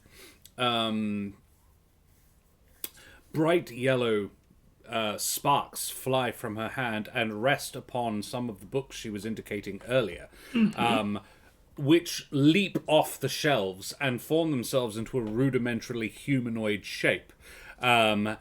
Then sort of flap their way over to the one of the books is the face, opens up, and there is a human face or a person's face drawn on the book, on the pages on the inside, and it sort of shambles over to the door and, using a book cover, opens the handle and gestures for you to enter. I think Kingsley will turn in just a wonderful trick, second only to that which we have seen from Sakura himself. I must ask, that duck room that we mentioned previously over there, I do know that he spends some time in there. Is there any chance that you'd be privy to his schedule in terms of when or why he might be attending it? The wishing well? No. Excellent. Thank you. And he'll just sort of I can't really tip a hat, but just sort of like bows his head and will turn to sort of leave the room as he looks towards the others and just kind of raises his eyebrows like, whoa. And Kiki, when like Kingsley goes, like when they're like near each other, will be like, dude, you left your familiar in a wishing well.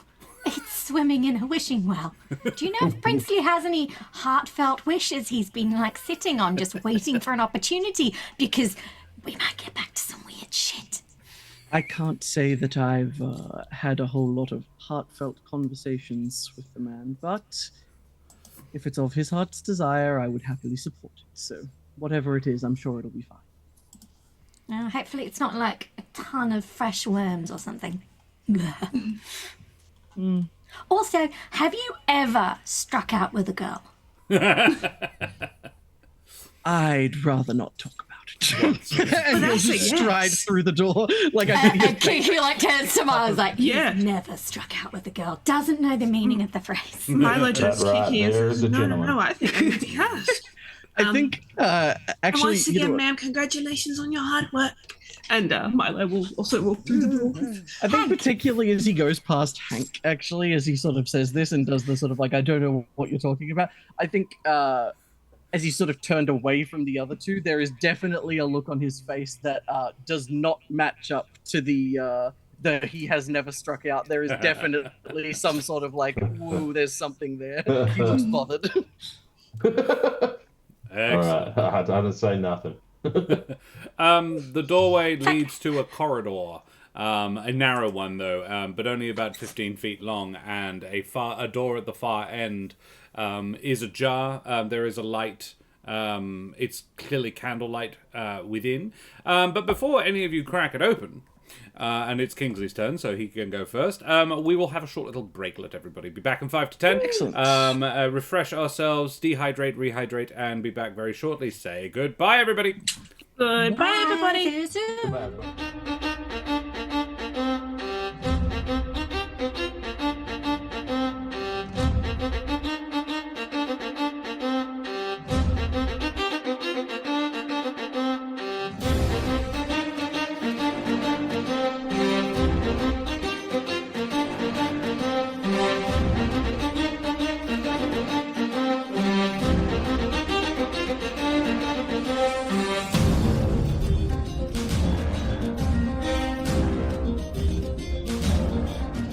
Vast and ahoy, mateys, we be back for a little bit more Humblewood.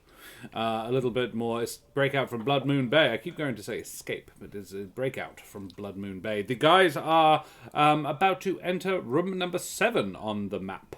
You have managed to avoid 2 combats so far. Well done. The ghosts being the other, I'm assuming. You were very nice to Not the duck. telling. I feel if we that's were true. rude to Malcolm the Duck, we might have got in some trouble. Malcolm's an archdruid who has spent too long wild shaped. Yeah. Yeah.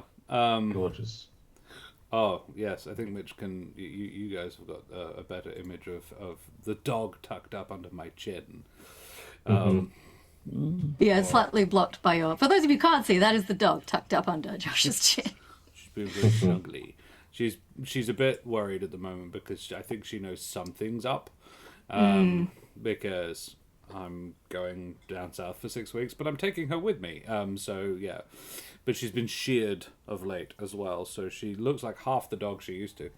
In a good way, though. She keeps getting told how cute she is. She's extremely cute. Alrighty. You enter. Well, you come to the doorway of... and it's really hard to sort of see past. The door opens in to the corridor, so you kind of have to open it to have a look inside. It is an art gallery of sorts. Canvases of all sizes hang on the walls with tapestries and marble statues dispersed among them. In the back of the room, a small frame is situated around a hole in the wall. 47, thank you very much for the follow as well, you bloody champion. Avast, matey, you wee scallywag. Just a puppet. You were just growling at us for a minute, and I know, I was like, I was like, yep. I was like, look, I'm gonna respect it. I'm curious. Sorry, Very, just to very clarify, you appreciated. said there's a hole in the wall? There is, it would seem to be. In the back of Just the a room, a door. small frame is situated around a hole in the wall.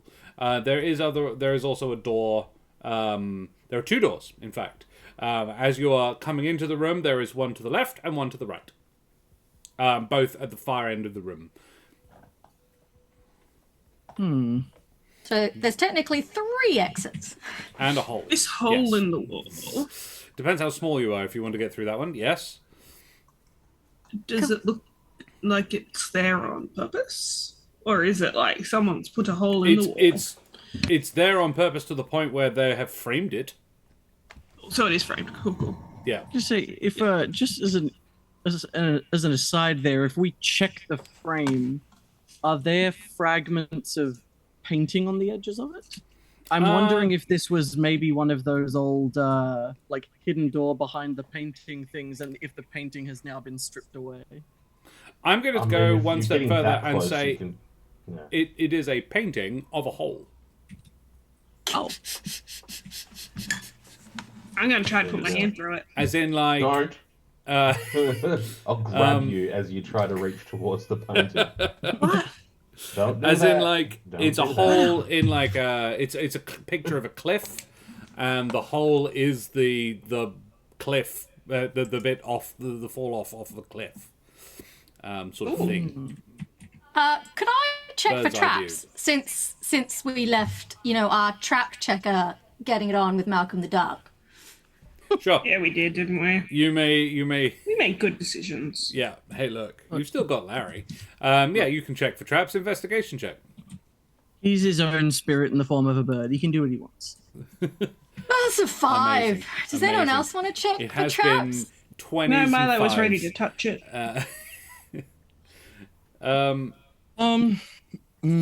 Just trying to think. Kiki, Yeah, You're Hank's- deceptive, but Hank's not very good holding at Milo back. investigating. You really want to stick your hand Kiki, into a in the painting of a hole, hole.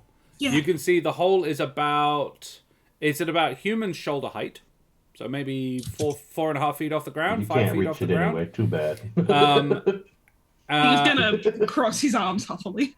And at the bottom, which is probably 3 feet in, you can see a something shiny, circular and shiny. Gold, you would say. Anyone else see something shiny in the whole painting? I'm going to say, Like- because this is written for a human, this is written for standard D&D, it's actually only about 3 feet off the ground. So, yeah. Milo Tippy has to toes, stand with tippy Milo toes. can, yeah. Because I swear I can see, like, some gold glimmering in there, but frankly, given what I know about this wizard, I don't trust that. So, does anyone else see gold in there, or am I just being lured to run into a wall? Milo, you Hank can said I'm also not see allowed to gold go in the over hole. there. But Sorry? yes. Milo Hank can says I'm not also... allowed to go over there. But yes. I can. All right. Yes. Anybody else who looks can see gold in there. I'm gonna go up to the wall and like lean against the wall and just try to peer down behind the frame. Is there any way of looking behind the frame? No. And if there's not, I'm just gonna very gently touch my claw to the edge of the frame and just try to lift the frame off the wall slightly to see if there's anything behind it at all.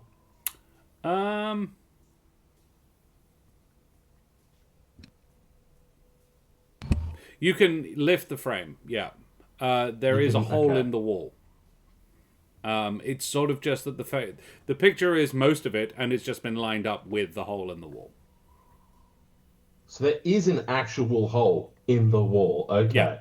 All right. It's just you said it looked like a painting of a hole, and I was It like, is. huh? The painting has been made to disguise the fact that there is actually a hole in the wall, or possibly augment the fact that Right. there's a hole in the wall. Or It's a- someone punched a giant hole in the wall, instead of fixing it, they made it a feature. Well, the wall is Yes. cut stone, in the manner of a medieval castle. You have it. So yeah, there is a.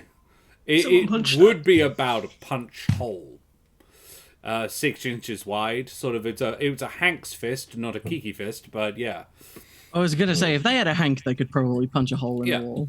Yeah. Speaking of hand sizes, Hank, you will notice as an like a completely spectral, lone severed, hedgehog-sized, hedgehog-clawed hand floats its way past you as I have conjured my mage hand, and I'm going to put I'm that more in the okay with painting. that. I just don't want you losing your hand, little one. That's my hand too. The A little hand bit 3 different. actually. And Yeah.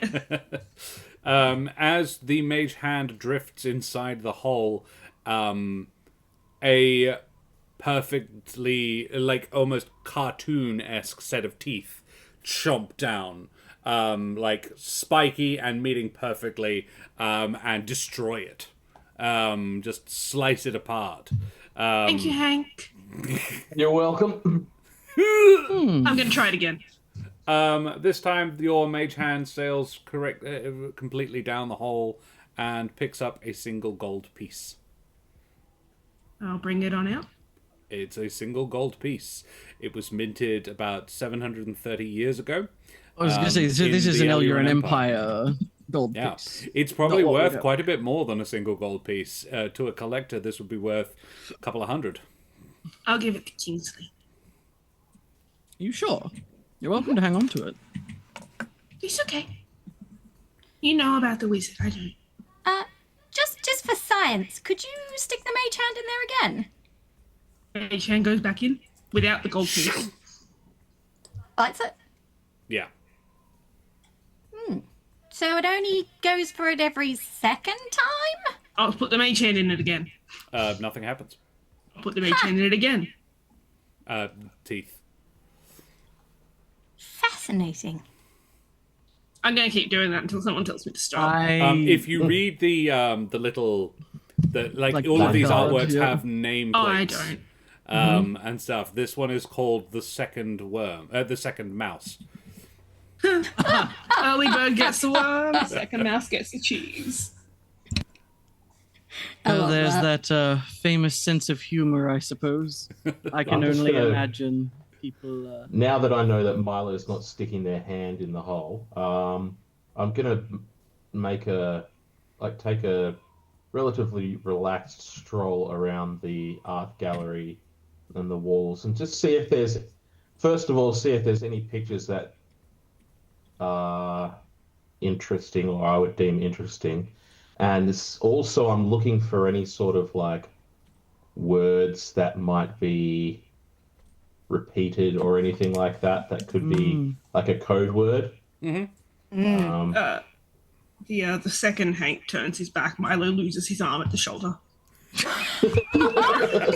Absolutely not. Don't leave him unsupervised. Hank, Why do I feel like Kiki and Milo should just be holding hands given their propensities? That's what happened at the very Wanting to push beginning. buttons And Milo is stick also their on a hands in leash. dangerous things.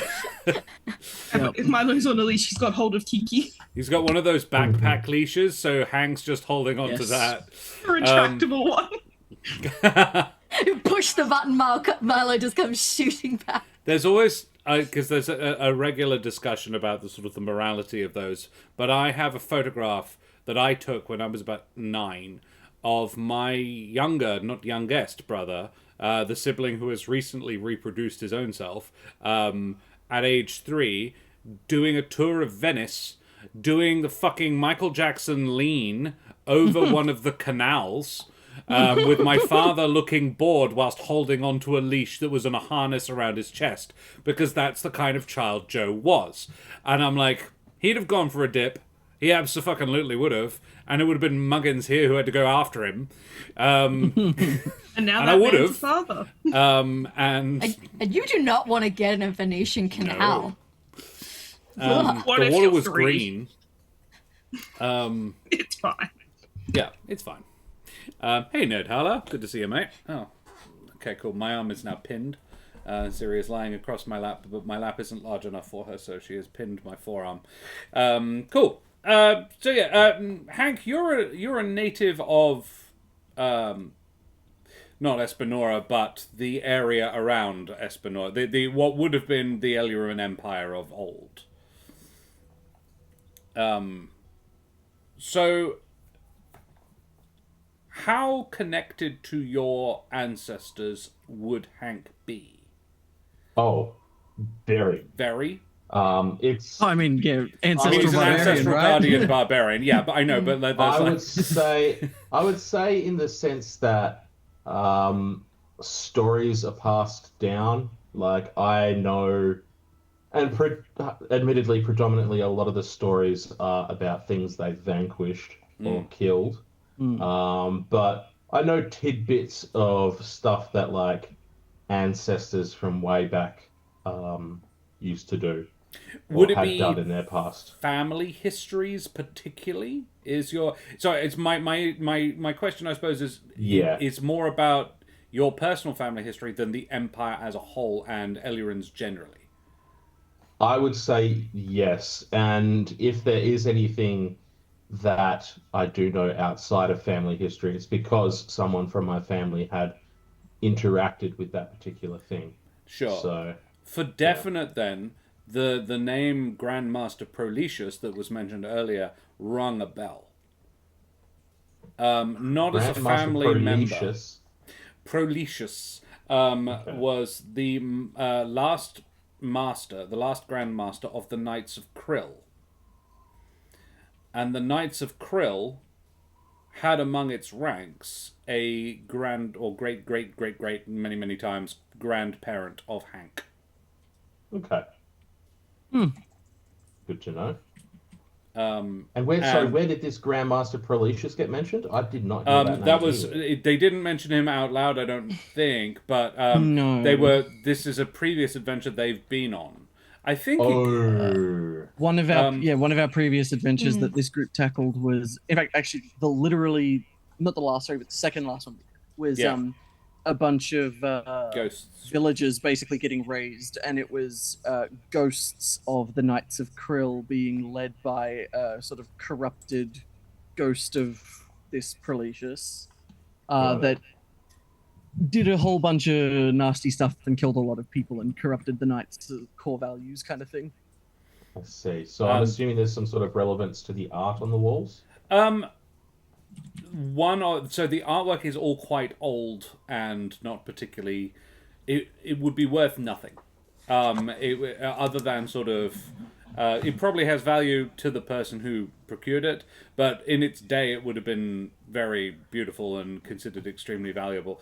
It has, however, degraded over hundreds of years to the point where the statues are still statues, but yeah, the artwork, as in the paintings and so forth, there isn't much to recommend them in terms of quality.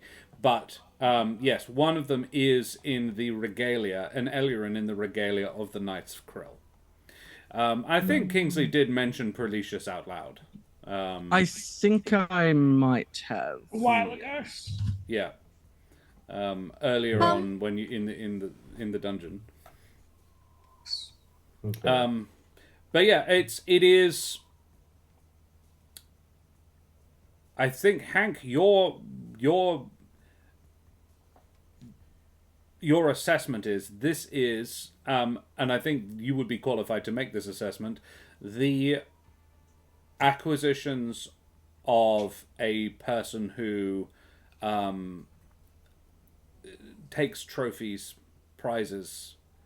The Empire was militant, and this guy, in much the same way the Germans in World War II, they took a place. They also sort of strip mined its pretty stuff. British Museum. Hey, look, there's another perfectly fine example. Yes. I only thought of the Germans because I watched Monuments Men recently, but yes, actually the British in Africa, a similar approach.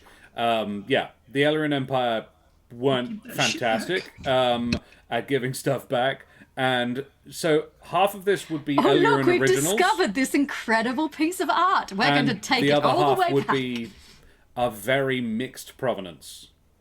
Statues not of the Empire, but belonging to, sort of thing. Go on a returning trip. Especially because this dude, this sort of wizard, disappeared sometime before the end of the Empire. That's true, yeah. He never got a chance to give it back. Yeah, so I suppose possible. Yeah. Okay. Yeah, surely I he was just going wanna- to give it back.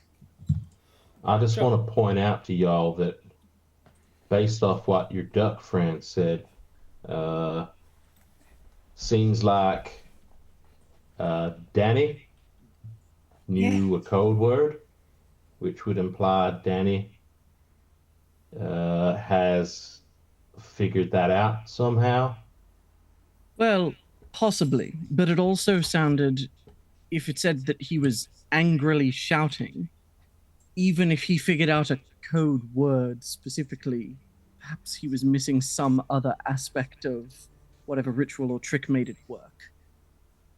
Because it sounds like if our ancient wizard friend walked in, said some words, and then left satisfied, but Danny came in, said, and I believe he said one word in common, or a couple of words in common, and then left frustrated.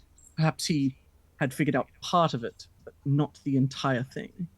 Maybe Oh. it's like tied to the wizard himself, so it only works if he says the words. Maybe Just the wizard remember just you like saying talking to the something about duck. I just remember you saying something about a hole in the or an opening in the other side of the room that someone walked through. Was that right? Or am I misremembering?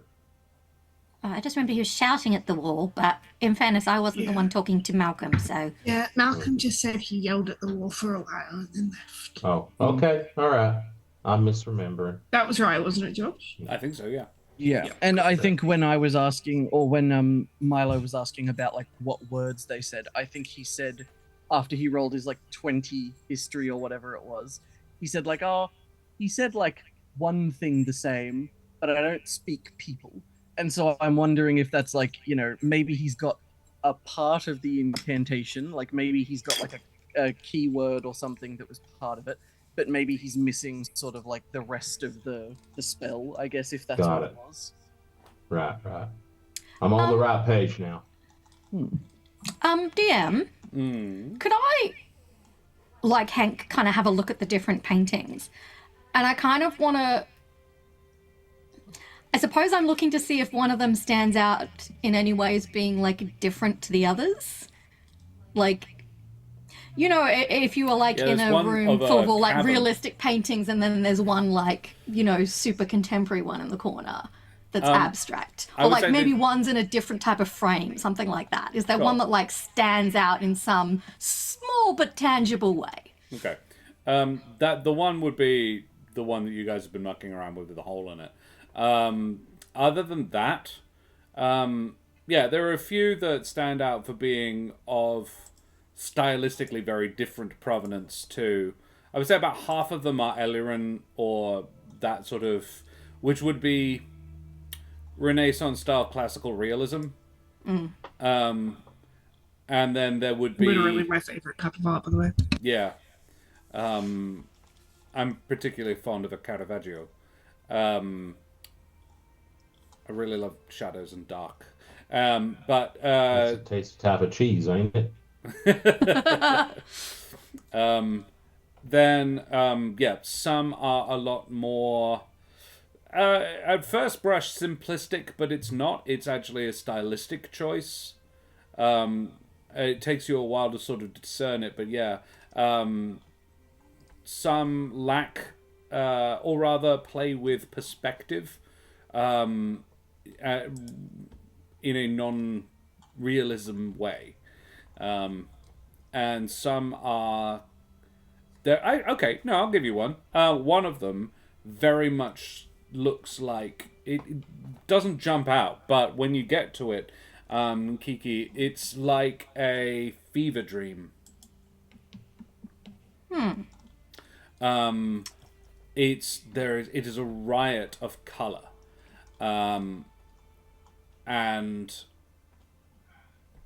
yeah, would you examine it? Does it? Yeah, and does it have a plaque? Does it have a little label? It does indeed. Can you please make me a wisdom save? Interesting. Is an 18 It enough to is. save That's my pretty noodle? good. That's pretty good. Kiki, the plaque reads, what's the word I'm looking for? Contemplations on the sound of the void. Microwave noise. Oh, hiccup. Sorry, microwave. Yep.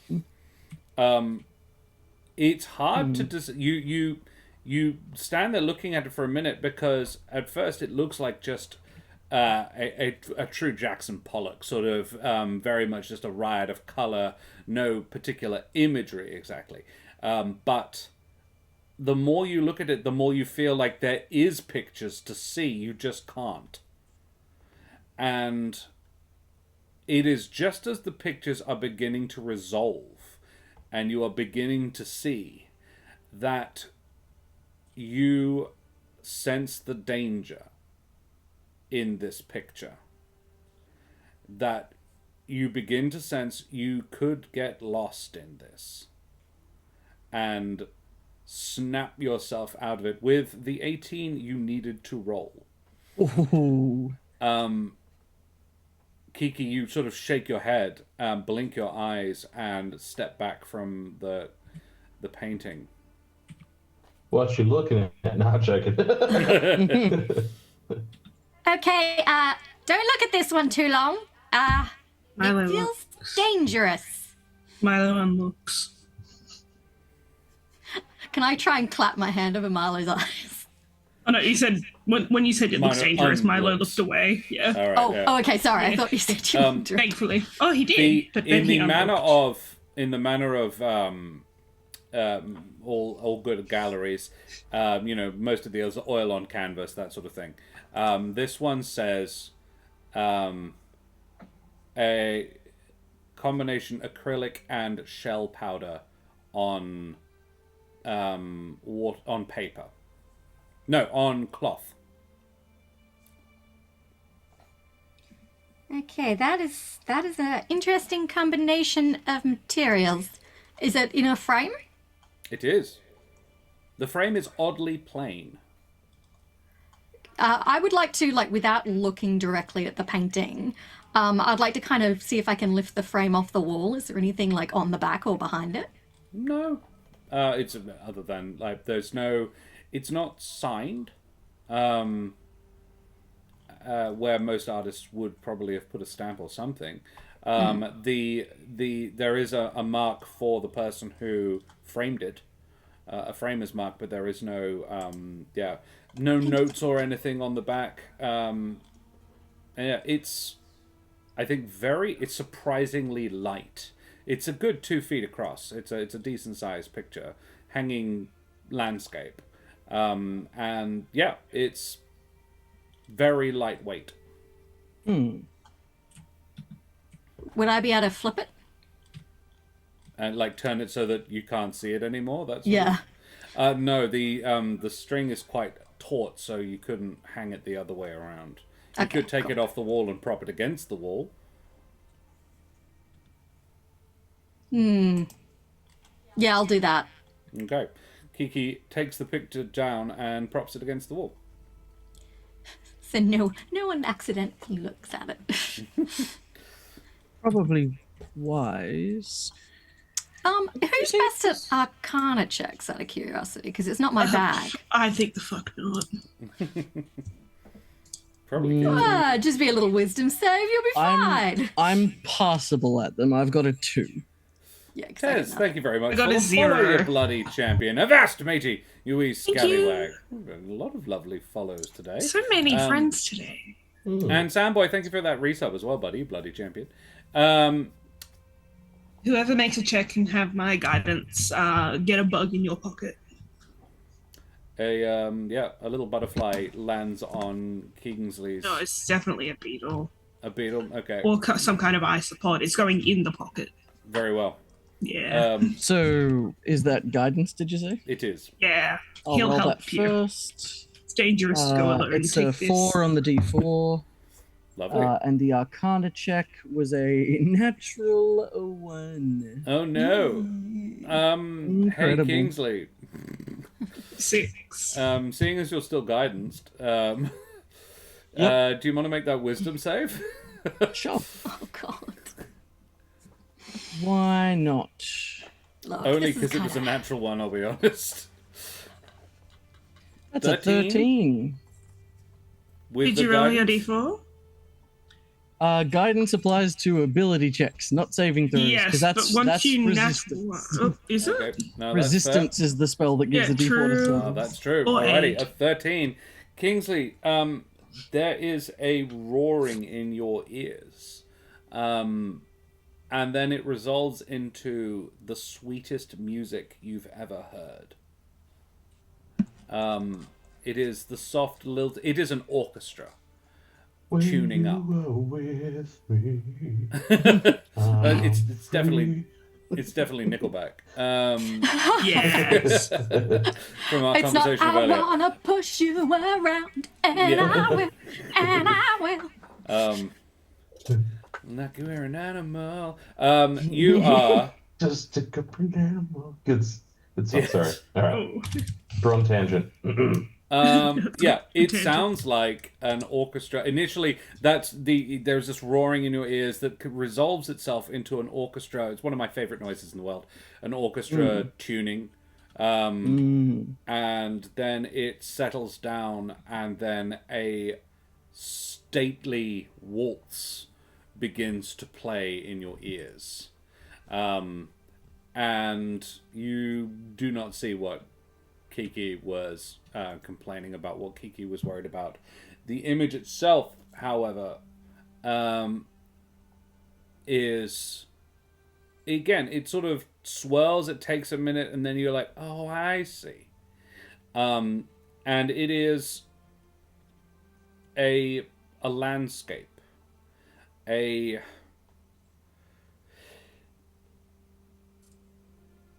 It is in pinks and purples. It seems to drift in pink clouds, amongst pink clouds, and it is of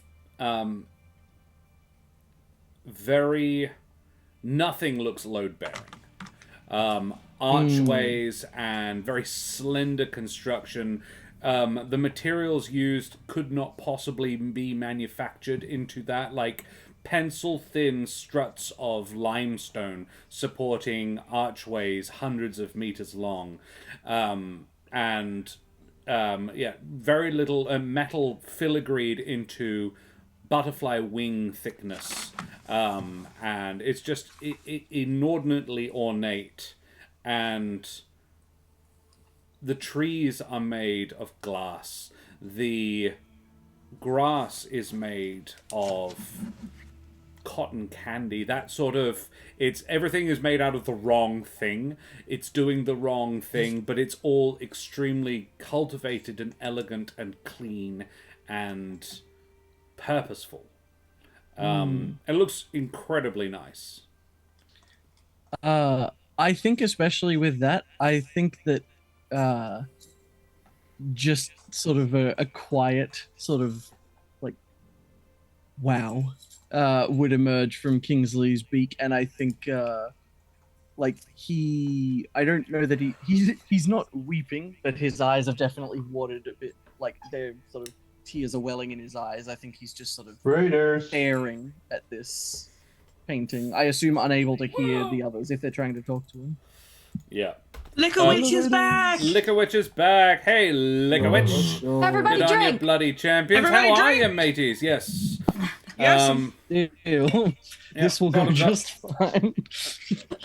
The Liquor Witch. To the Liquor Witch, everybody. Thank you very much for the raid, you bloody champions. Guys, thank you so much for joining us again. We have a giveaway going on this week. If you want to type !ticket to go into the draw to win, we are currently giving away a couple of copies, a couple of D&D source books written by the wonderful Glen Watkins. So type !ticket to go into the draw if you fancy winning one of those.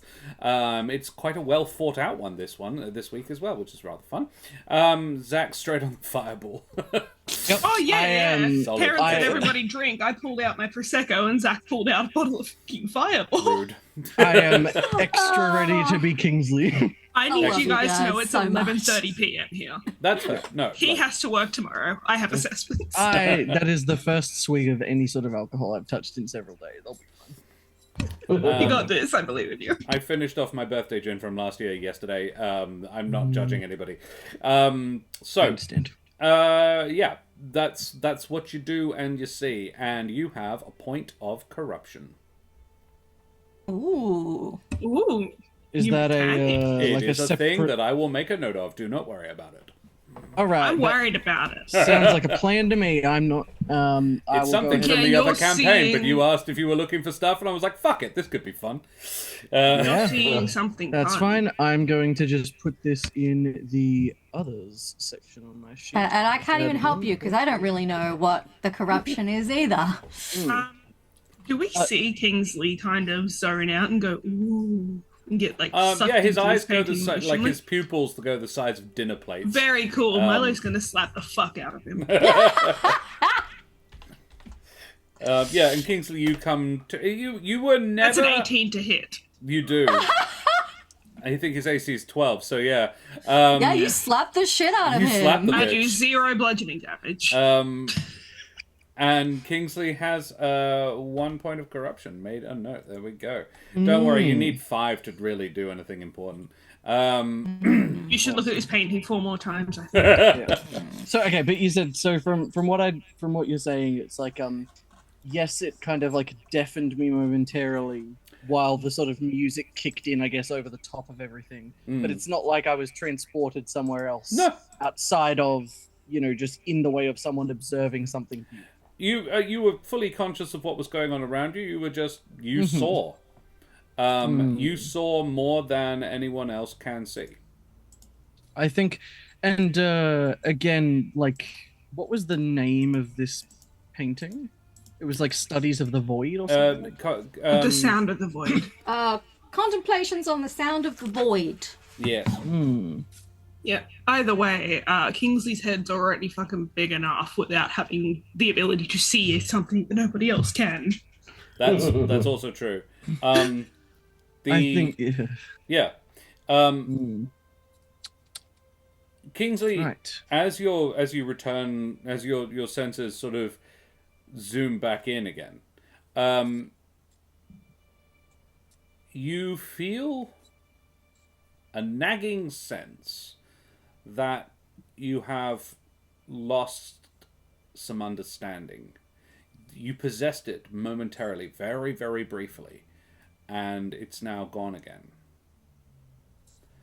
And within you now there is that just a little nagging, like a splinter in your mind that you would like to learn it again. You would like to understand again.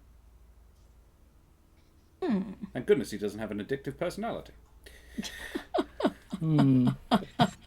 Yes, he certainly wouldn't go out of his way to do things that feel like something that is of personal interest to him.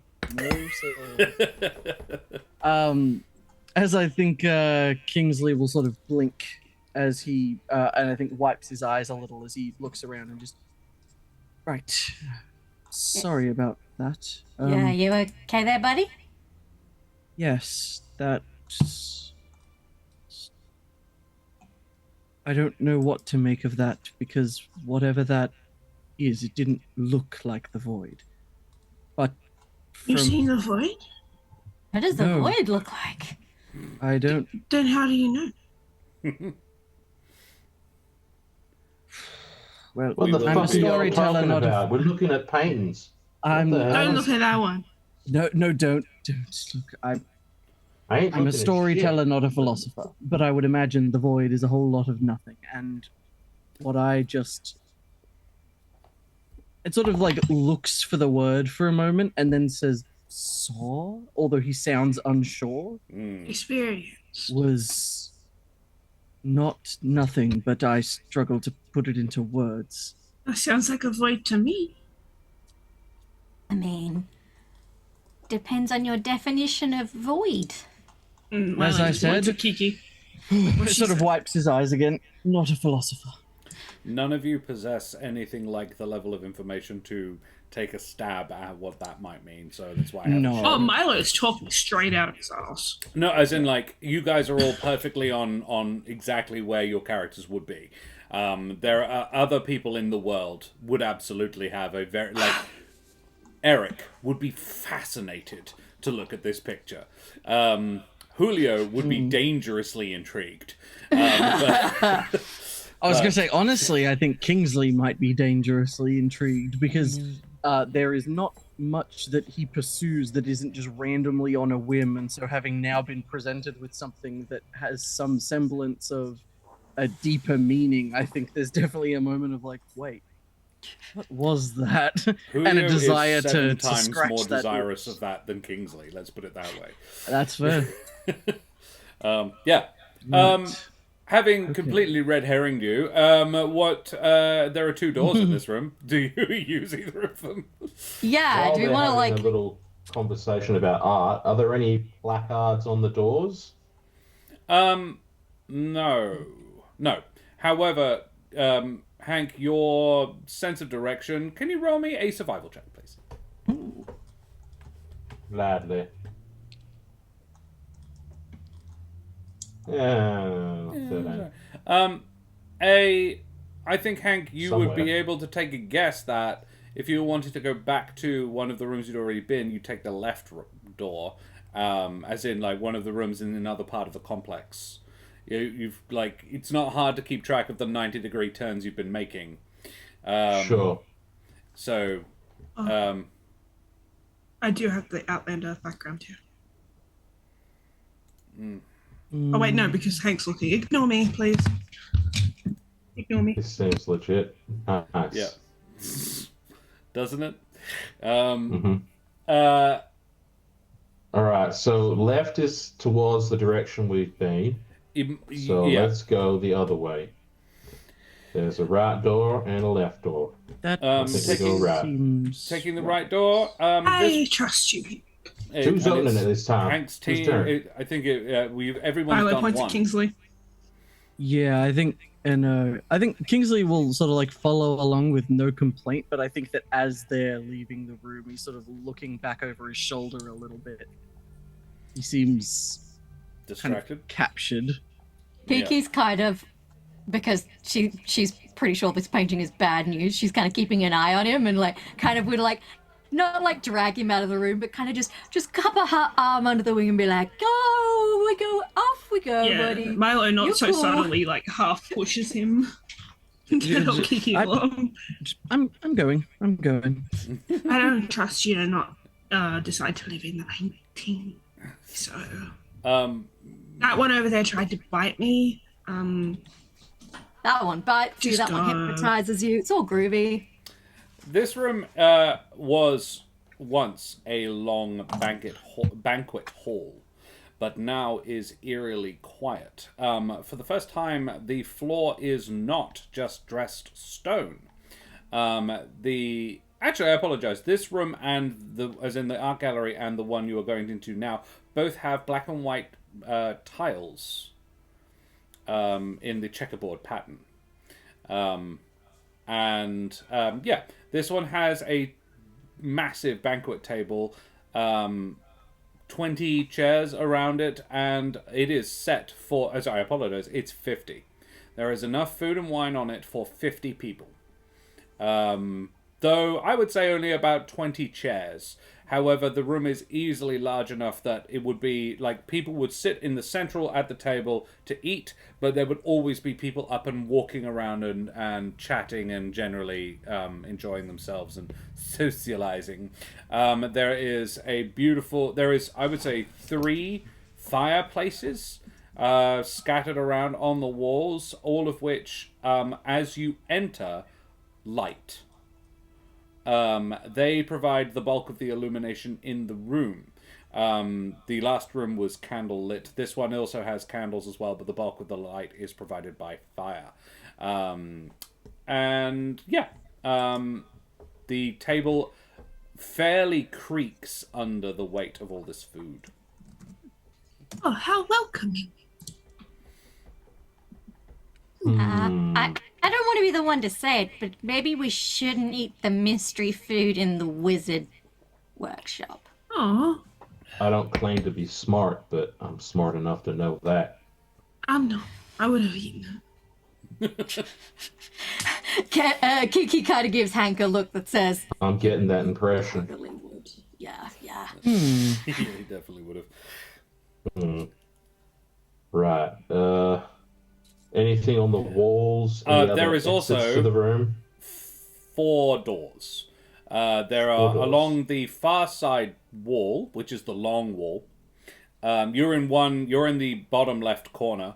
Along the top wall are 3 doors, roughly evenly spaced. They appear to be normal sized doors. At the far end, the far right end, there is a big double doors. All are closed.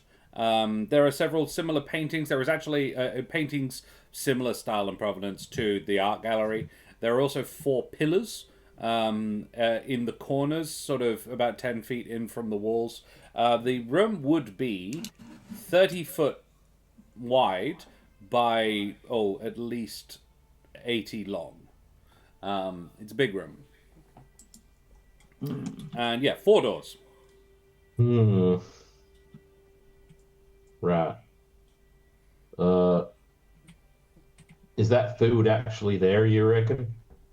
I try to give a sniff. Do I It smells smell food? amazing. It smells freshly cooked, which I don't know if Hank would know, but is quite a trick to prepare that much food and deliver it all hot at the same time. I mean that ain't real. I insight check this entire room.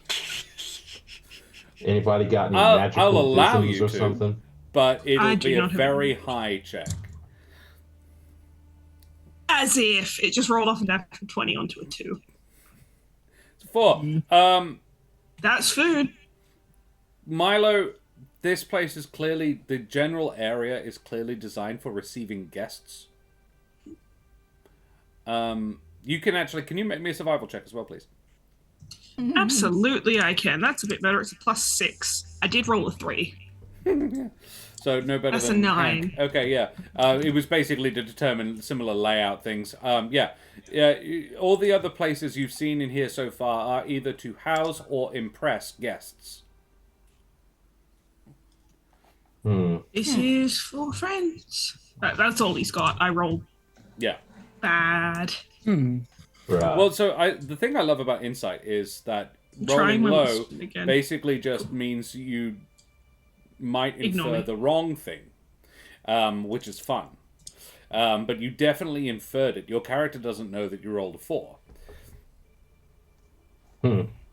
Yeah. Oh, yeah. I know I rolled bad. No, I think I'm that not this is for criticizing the way friends. you play at all. I'm just like yeah, thank you. more a to the audience. I love a low roll, particularly with an insight, because you can say, "Yeah, you think this," because that's what you would get with a 4. Big fan of rolling nat ones and then being like, in character, dead certain that that's exactly what's happening. Unchangeable opinions. Yeah. Milo thinks this is real and that we are waiting for guests. In Yeah. fact, he'll just say, I wonder who's coming over. It does occur to you, Milo, that if you wanted to make sure that the food was okay, you could send a bug. As in, given that you're pretty confident that it would be safe. Pretty confident isn't enough to risk the bugs. True. Milo will take a bite. Shit. Yeah. It's chicken. Chicken, full And mouth. it tastes really great. It's beautifully seasoned. Kiki's like, bullshit. Food What are everywhere. you doing? You I don't do- know what you're doing, yo. What the? I do think Kingsley's like his eyes haven't gone necessarily like wide properly, but he has just kind of like his eyes have gone from just normal to kind of like that just sort of intense stare. Yeah, I'm literally sitting there going, No, are you I'm fucking telling serious? you, put Milo on a retractable leash, and I'm not kidding.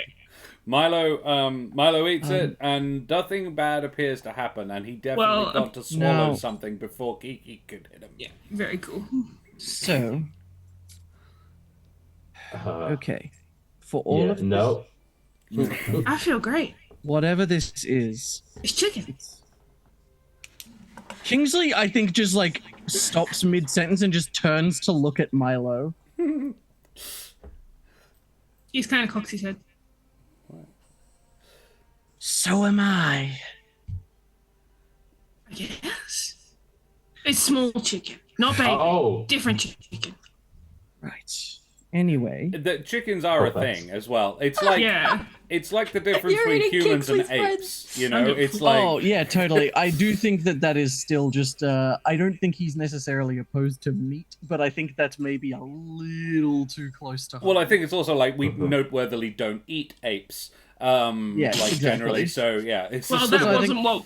In that might case, be- that's not what Milo would have chosen.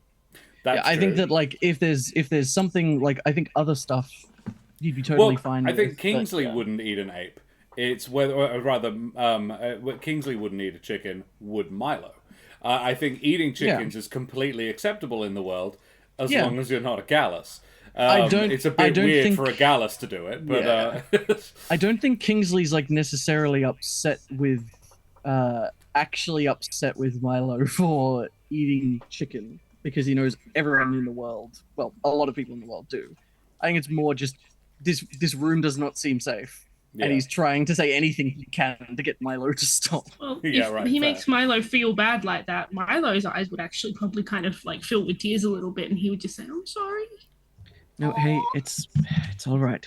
Come here. And he'll sort of lean down and gives him the most gentle You kind get a of bit arm spiked. around to avoid getting spiked. You get too bad. spiked. And we'll just look, it's okay. Plenty of people do. Just we cannot trust this room. I'm sure that it tasted fine, Yeah. but think about it. If all of this food has been prepared at the same time and brought out, Then there must be some chefs or a wizard. Or it's Indeed. magic. Yeah. or it's magic, and for somebody with a propensity for trickery, I would imagine that this is perhaps some form of advanced illusion or a conjuration of some description, and regardless, that means that we can't trust it until we know who made it and where it came from. Am I gonna get food poisoning? You could I have just eaten really- a piece of shit. I don't It think I could have did. literally been shit with magic cast on it. It's You don't possible. know. It could have been there for ages. That's I- true. It's What true. the fuck kind of decision was that? I didn't want to risk my bugs getting hurt. well, Or just how, don't eat it at all? What the hell? how about we just don't risk any of us getting hurt and nobody eats anything else off the table? What sort of check would I Oh, have shit, to do hold to me see? back. It's pretty good. What check would I have to do to ascertain Trembling if down on this? it was yummy. Oh, just like start like checking my pulse to like calm myself down a little bit. Like, yeah. Hi. Kiki just kind of pats you, like reaches up, like pats. I know. Is there any what check would I have to roll to see if this is an illusion, or try and perceive whether this is an illusion? That would be an Arcana check. Oh, great! I'm not good at those. Let's have a crack. I take it Milo's your canary in the coal mine kind of thing. That's an 8. Yeah. Princely is Often. the canary. Princely is not a canary. Very explicitly, in fact. Someone's got to do it. Might as well be the little hedgehog with 19 AC. See, I think that's the interesting part. I don't think anyone did. No, not Have really. to do it, that is. An 8. Rolled a 2. Kiki, he doesn't sense. You do not sense magic. Kiki's kind of gonna clear her throat and be like, "Hello, is anyone else sorry. here?" No, I'm sorry. Yeah, with an 8, no, you don't sense magic. Okay. It's entirely Misspoke. possible that this is real food, but until we know how it was created, because the amount of foresight that would be required to have prepared all of this at this time normally and have it here without us seeing anybody, to leave it here and it still be hot, is very unlikely. I think Maybe the he's most just being welcoming. It's possible, but until we know that for sure, we should probably avoid eating it, because all we know right now is the most likely thing is that he's created it with magic of some kind. Even if the food isn't an illusion, he's probably made it with magic. And until we know what magic he used, we probably shouldn't eat it. Because I can't say I've heard of a spell called Create Poison Feast, but I also can't attest that it doesn't exist. Whereas you are aware of a create bard food and ability water. that does let you create a banquet. Yes, I think Hero's Feast is the first thing that jumps to mind, but I'm thinking, like, I find that very strange. So I don't think I'm going to trust it. Right. I love what Mitch has put in chat, and Hank is looking at Larry, and they're both shaking their heads at each other. They start signing at each other, and Larry laughs, obviously muted, but yeah, I love that. I do think while I'm in here, partially out of curiosity and partially out of extremely misguided curiosity, I'd like to take a brief look around at the paintings in this room. Before that, Milo will kind of tug Kingsley's sleeve and just say, I am sorry for eating your chicken. Hey, no, that's okay. I'm not actually as concerned with you eating chicken. I understand. Everyone does it. It's fine. It's more just the same principle as some of the other things we've talked about while we've been here. Rushing into things head first is a very good way to put yourself in danger, particularly when you're dealing with a wizard who was known for playing tricks on you. But it means that you're not in danger. Well, I understand your point in theory, but consider that if you hadn't and nobody had eaten from it, none of us would be in danger. No one He kind had of to eat considers the that. food. It was pretty tempting. It was, and I imagine that's the idea. Has anything happened from Kiki just like hollering down the room if anyone's here? No, nobody has knocked on the doors or anything. Come in at all. Hank, where are you starting? Left to right or right to left? I'm going to the big double doors. Big double doors, and listening to the big double doors. This you cannot hear anything. It sounds echoey on the far side, but you might, with a 22 actually, not bad. You might hear a low sort of rumble. Got it. It's like someone or thing humming, but really low. Like deeper than most people can make a noise. Got it. Right.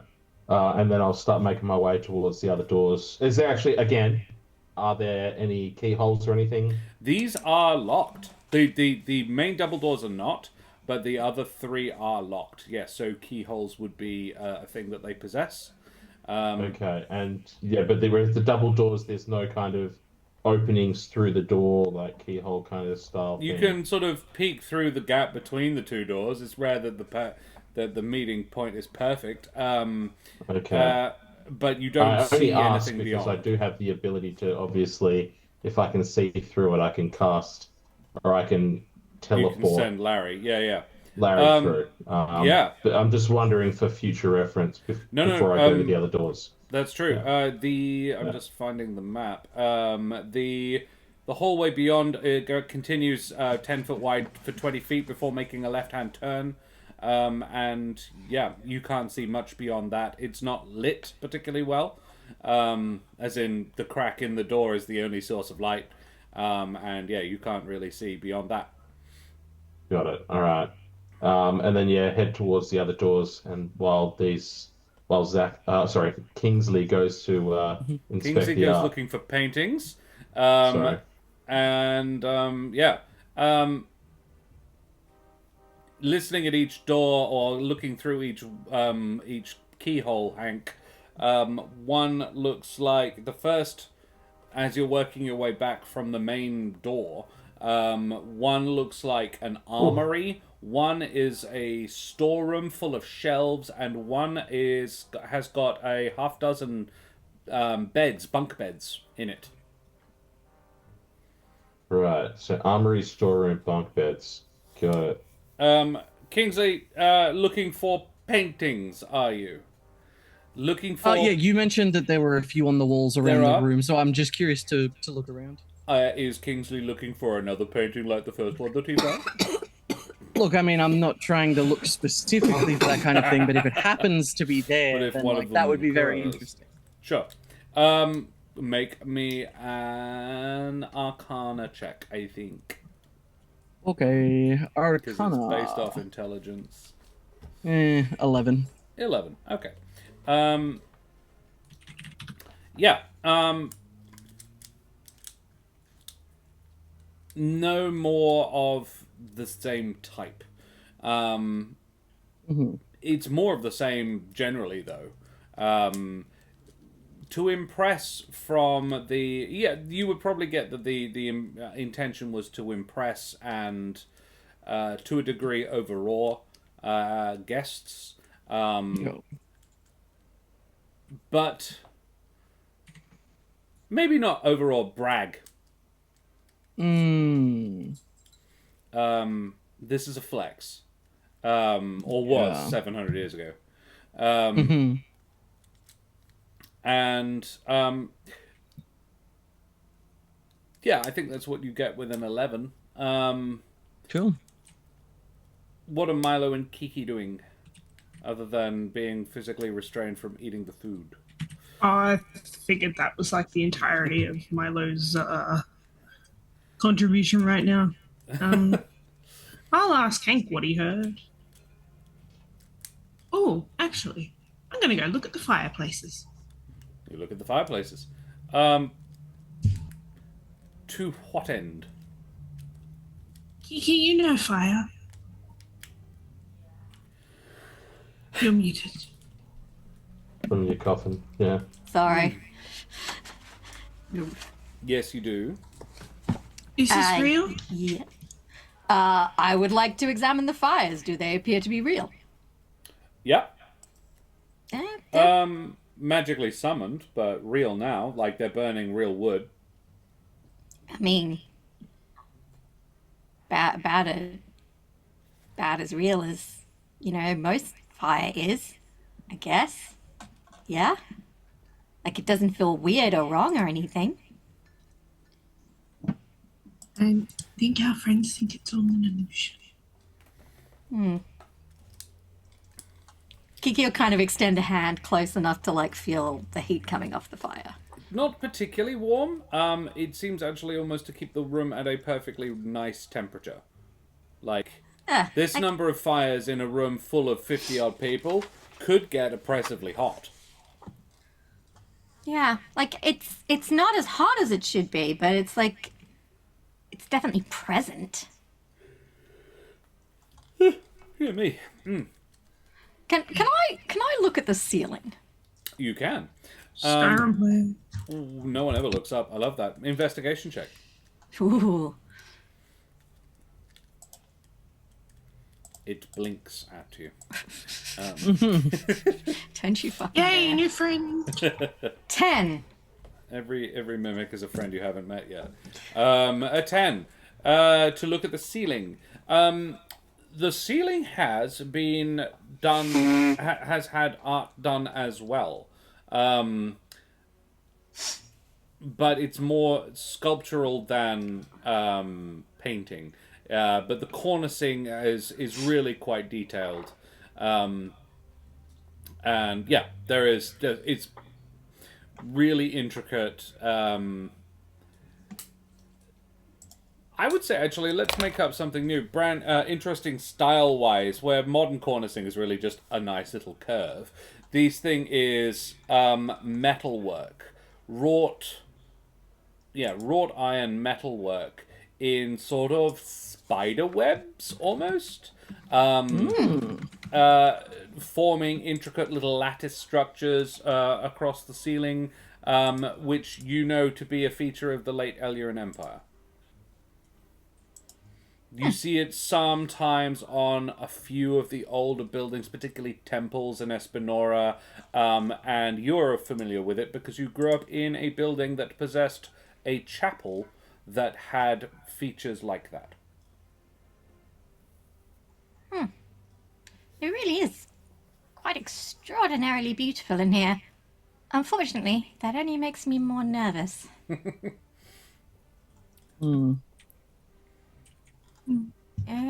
Trust it. I just think it's nice. Hank signs to Larry, gesturing at the armory door. Larry shrugs, and Hank peers through the keyhole before Larry disappears. Unless we get attacked, Hank will switch with Larry and then unlock the door. You do that.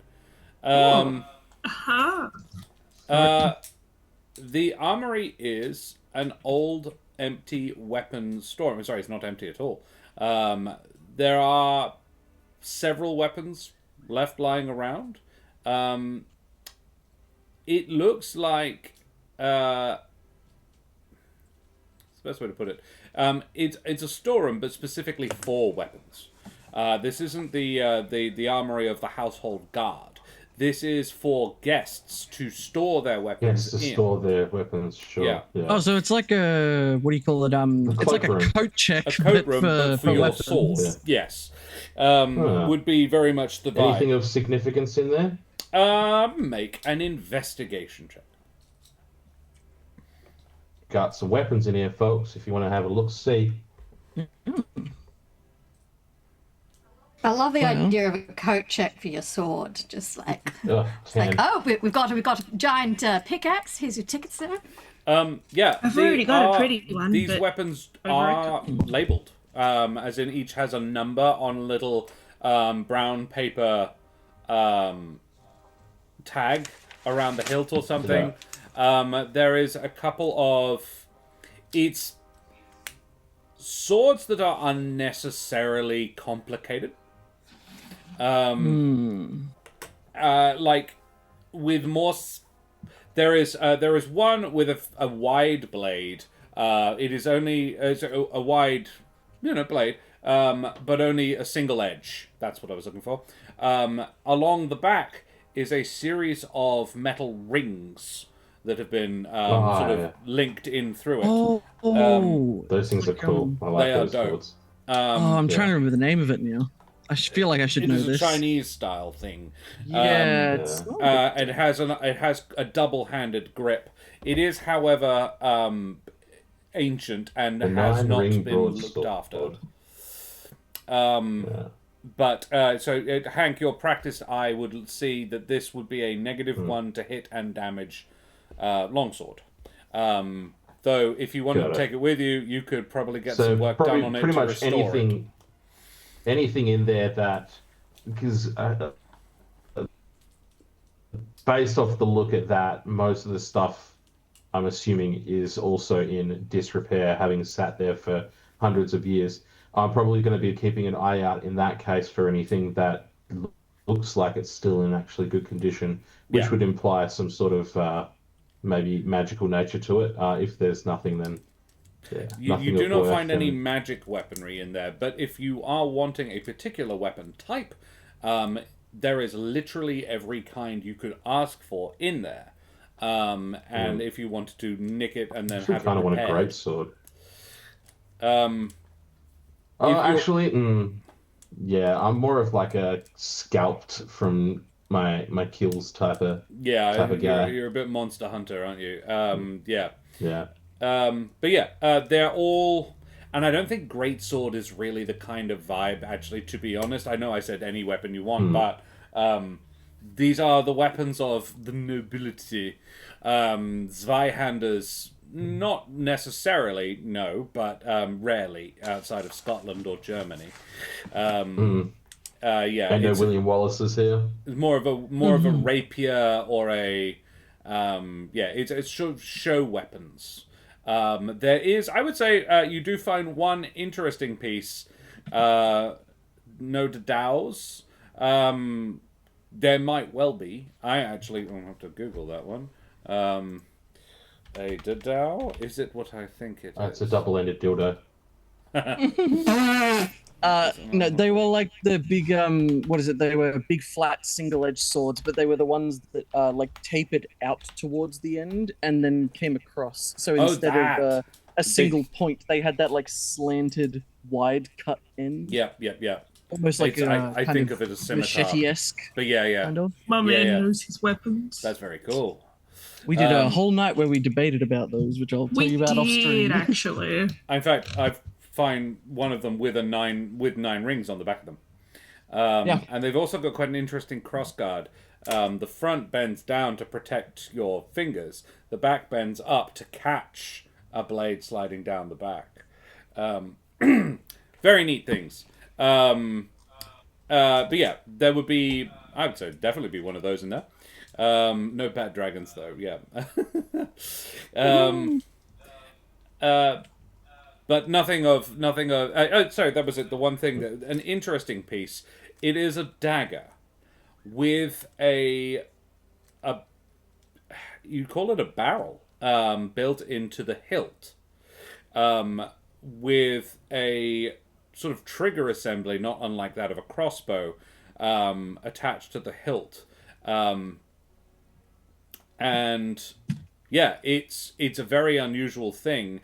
And attached to it, or like on the bench next to it, is a bag of little ball bearings. So yeah, is this like one of those old So this isn't like one of those like revolver dagger things, is it? Where it was like they had a revolver? Oh, but yes, it is a ball bearing. It's the same principle. Oh, yeah. Might be able to make a little bit of money. And then I'll just the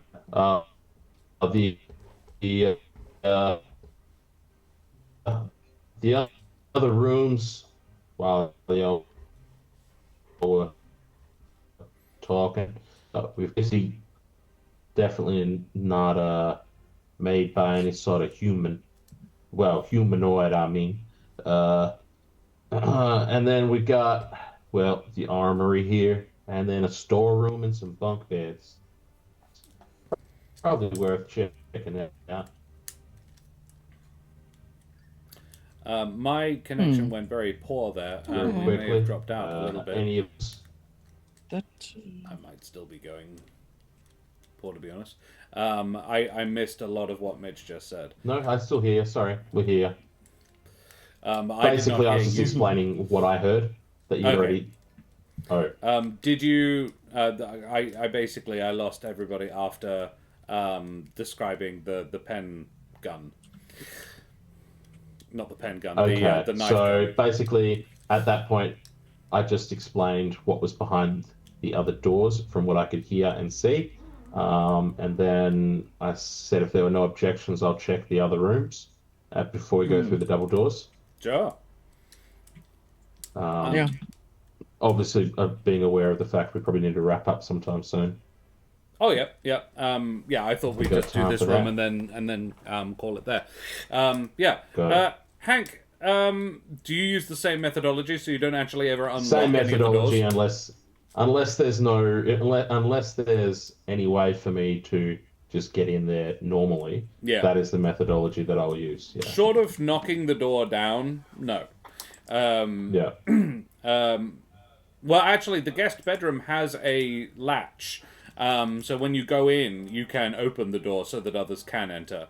But the other two are lockable for a reason. The old storeroom, you would guess this is a room for putting away the banquet.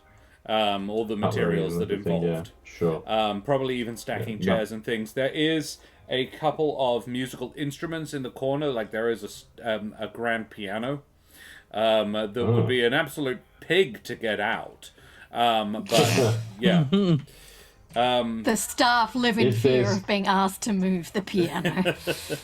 So, and that's the room that I can probably only just get in myself and not unlock from the inside. Is that correct? Yeah, that's also if there's any sort of small musical instrument that seems vaguely interesting, I'll just grab it and then I'll switch back out with Larry and then I'll toss it over to Kingsley.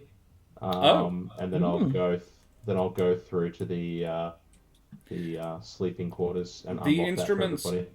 the instruments are definitely the ones that you wouldn't bring with you. You know, most musicians they carry their weapon with you. It's things like timpani and pianos and like xylophone, that sort of the big ones that aren't really man portable. Maybe a double bass.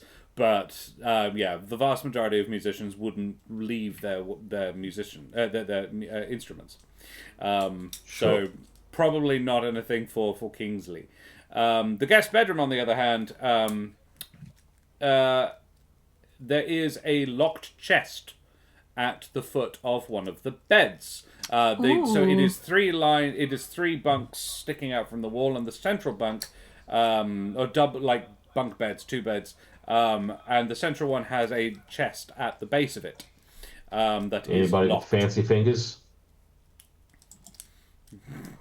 Kiki quietly, like, just... Not in the way you're referring to. Kiki, like, cracks her knuckles, is like, let me I at it. don't actually know what you mean, but okay. I would like to try and pick the lock, sir.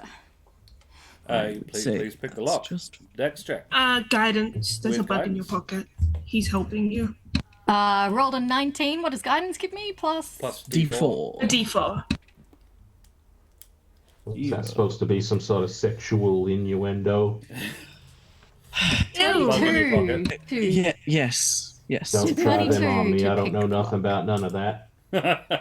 Me neither. I get that impression. I understand. Kiki, you put your ear to the... This is so much better than Kiki's first time picking locks.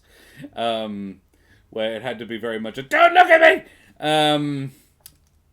Kiki, you are, I don't know, maybe a little embarrassed to be doing this in front of Hank. You're not proud necessarily of this ability, but only because you've been taught that it's a naughty thing to do, rather than because you're actually embarrassed.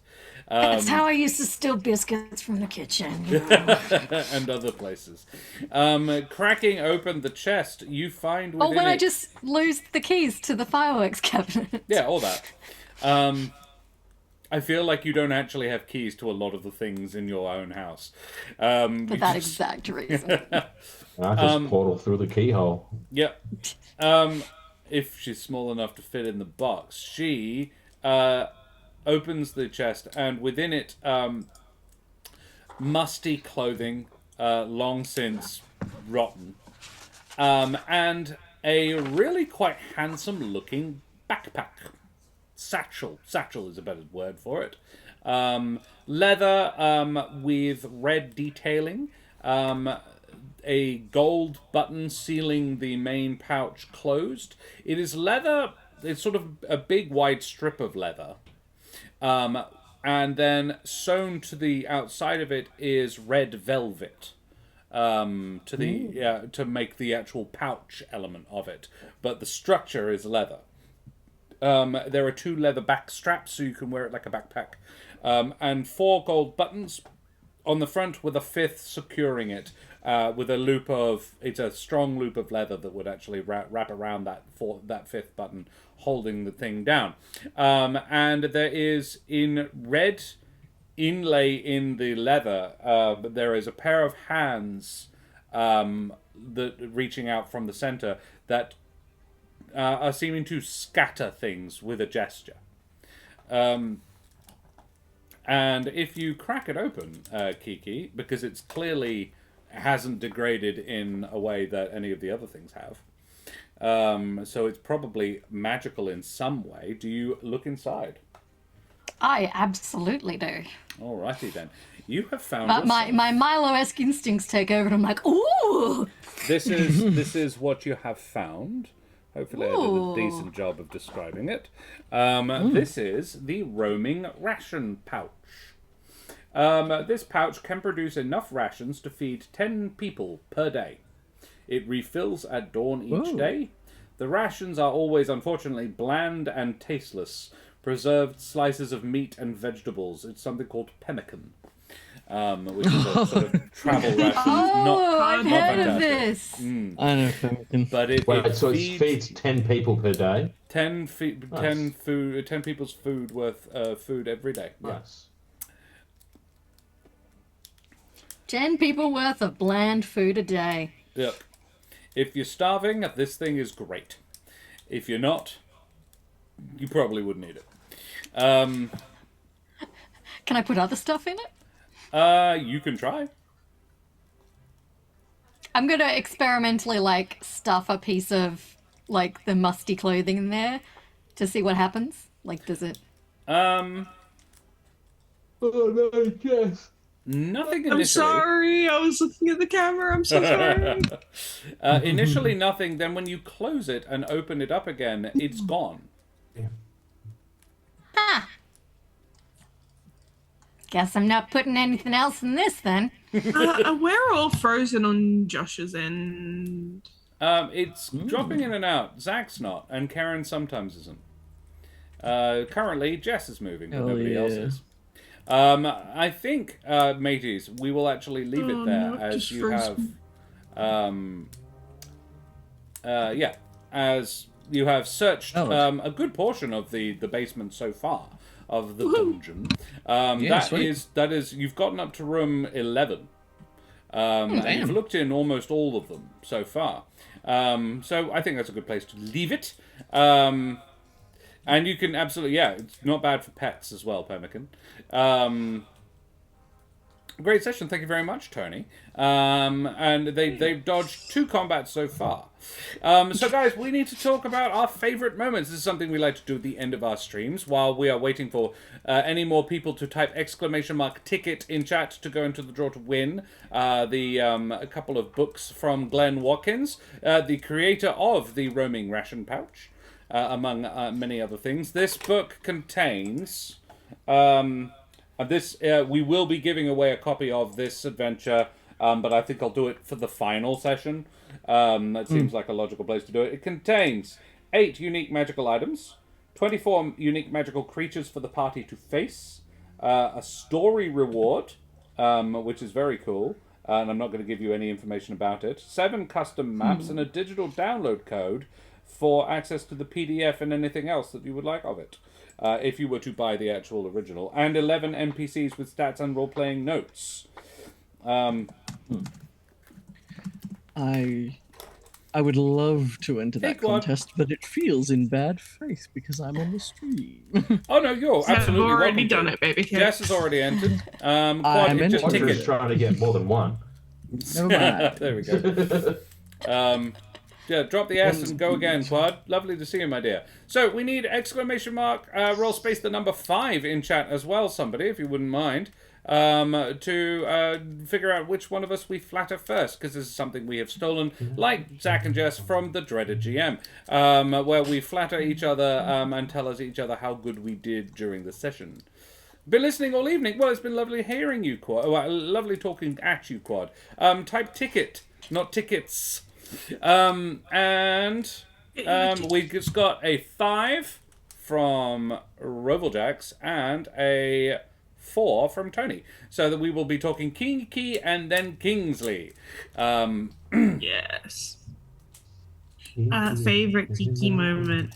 There were a lot, but I'm gonna go for the selfish one and say holding hands with Milo for so long and then just kind of wiggling out when... Because I don't know, I just like Kiki, and I think Kiki and Milo just like little best friends.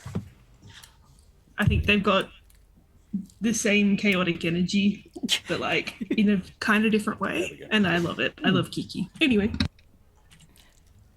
I liked that Kiki was worried about Princely being in the wishing pool and expressing their heartfelt desires while in a wishing pool.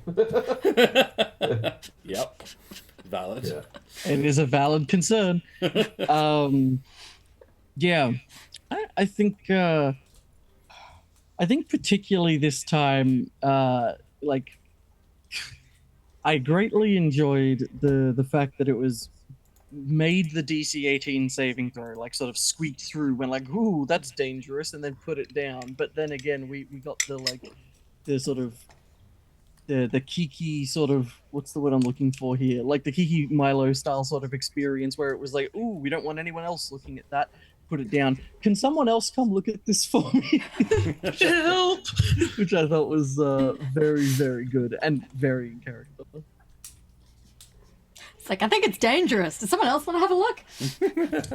I don't know what it does. Real. That's real as hell.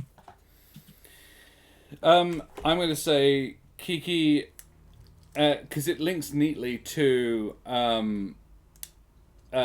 my favorite Kingsley moment. I'm going to say Kiki saying the mean kind of tricks where, like, getting punched in the back of the head and saying it twice as well. Because both of them, it's super cute. I really like it. Oh, Jess, thank you very much for that gifted sub for Quad. Hey. Quad is Well, an they've absolute been tuned sweetie, in and all this. They've been Yeah. listening all evening.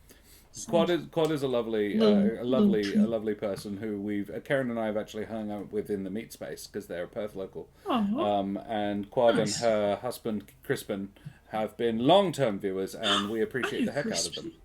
Yeah, I know, Crispin. Quad is Crispin Crunch's Crispin. partner. Wow.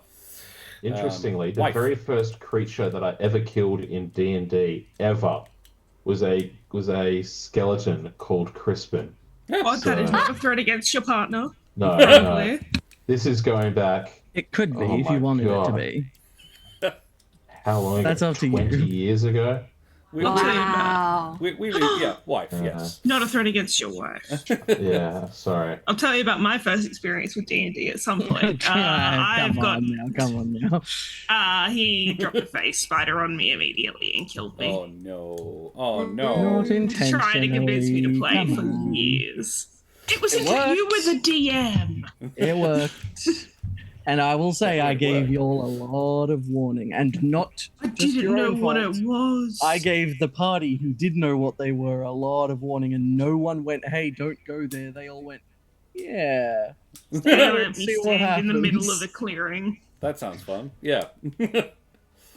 And somehow here I am. So That's what I'm saying. It worked. Not too Oh, scary. easy. Didn't know that. Crispin's from Adelaide originally. All right. Any other favorite Kiki moments? Or do we move on? Karen, favorite self?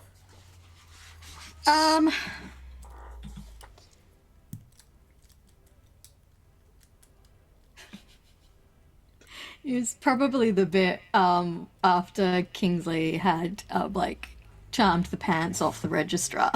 I'm just like, you've never struck out with a girl, have you?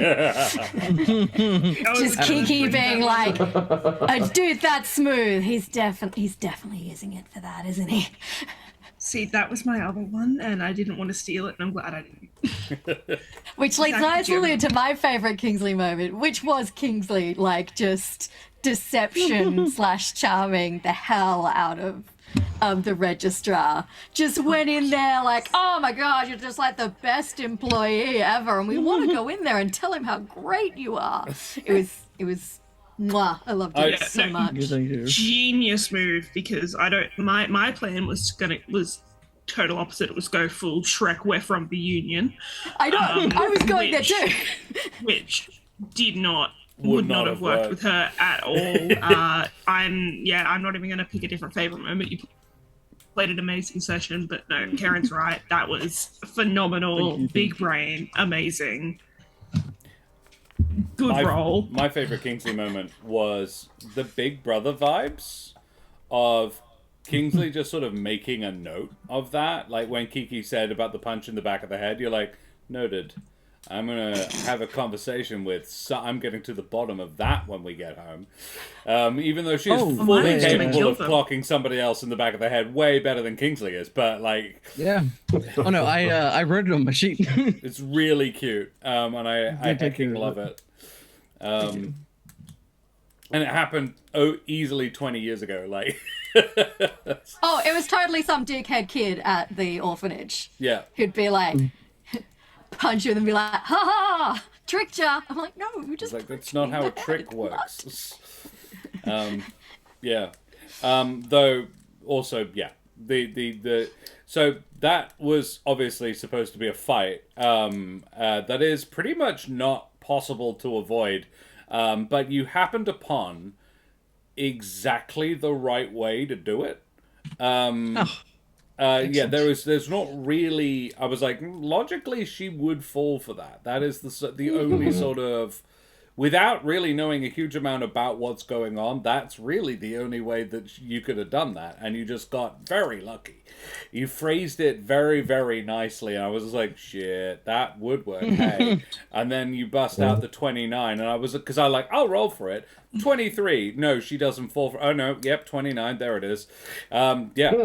Just roll well as coming up with a good plus, it's what he's built for. It's really mean to nope a character's whole point as well. Like I appreciated Kingsley sending Princely first as the trap triggerer. And I the description, of Princely walking, like you see so many YouTube compilations of birds just being like, yeah. I love those birds. Only to look at though. Thank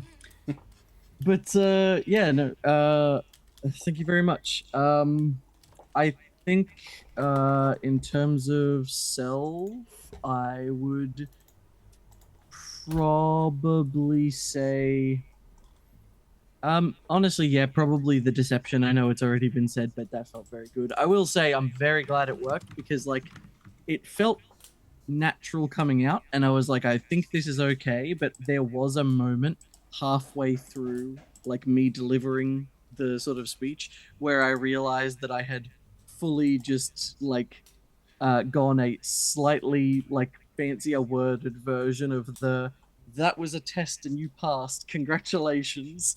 And so I was very, very really Great. Alrighty. Well, we've Tony's rolled us a 2, which is favorite Hank moments. I'm not going to go such a big. I'm such a big fan of the way Hank works with Larry. Mm-hmm. They've got their shit worked out. They've got their system. One goes in, then they switch, and then they come back out again. And whenever we were fucking about, they'd just be gesturing at each other, being like, "These fucking guys." The idea that Larry's a totally separate person. Sorry. Yeah. Yeah. Exactly. Is he technically a separate person, or is he I'm saying yes. This and more in the future. Who knows? Yeah. Find out next. Maybe.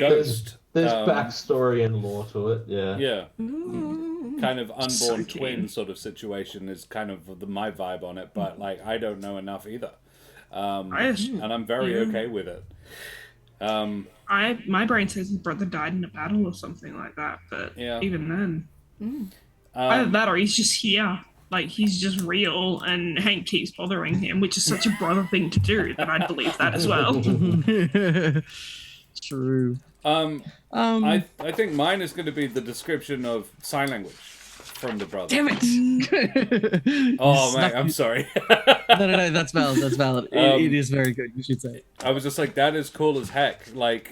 Because I don't know a huge amount about Echo Knights, and what the Echo is supposed to be capable of doing, and I love the flavor that you've given him. And no problems with it at all if it is a stretch on what they're supposed to be able to do, because it is really beautifully that tracks, that makes sense. That you would have. I love also just a tiny bit of representation going on there as well for the hearing impaired. Seeing as we work in a mainly audio medium. In this as well, that's super cool. That even if it's just having a person who literally can't talk and therefore must talk in sign language in character is really cool, and just a very interesting way of doing that. Even if it is totally logical, it's also just cute. I have a second, but I will allow other people before I steal Don't more. think about it. Honey, if you need a moment to think, I do have one. Go for it. I've got mine, but I'll wait. That's fine. So I think it was just a little moment of when Hank heard about the spikes. He was like, "Can you ask that fucking duck if I can get in this water?"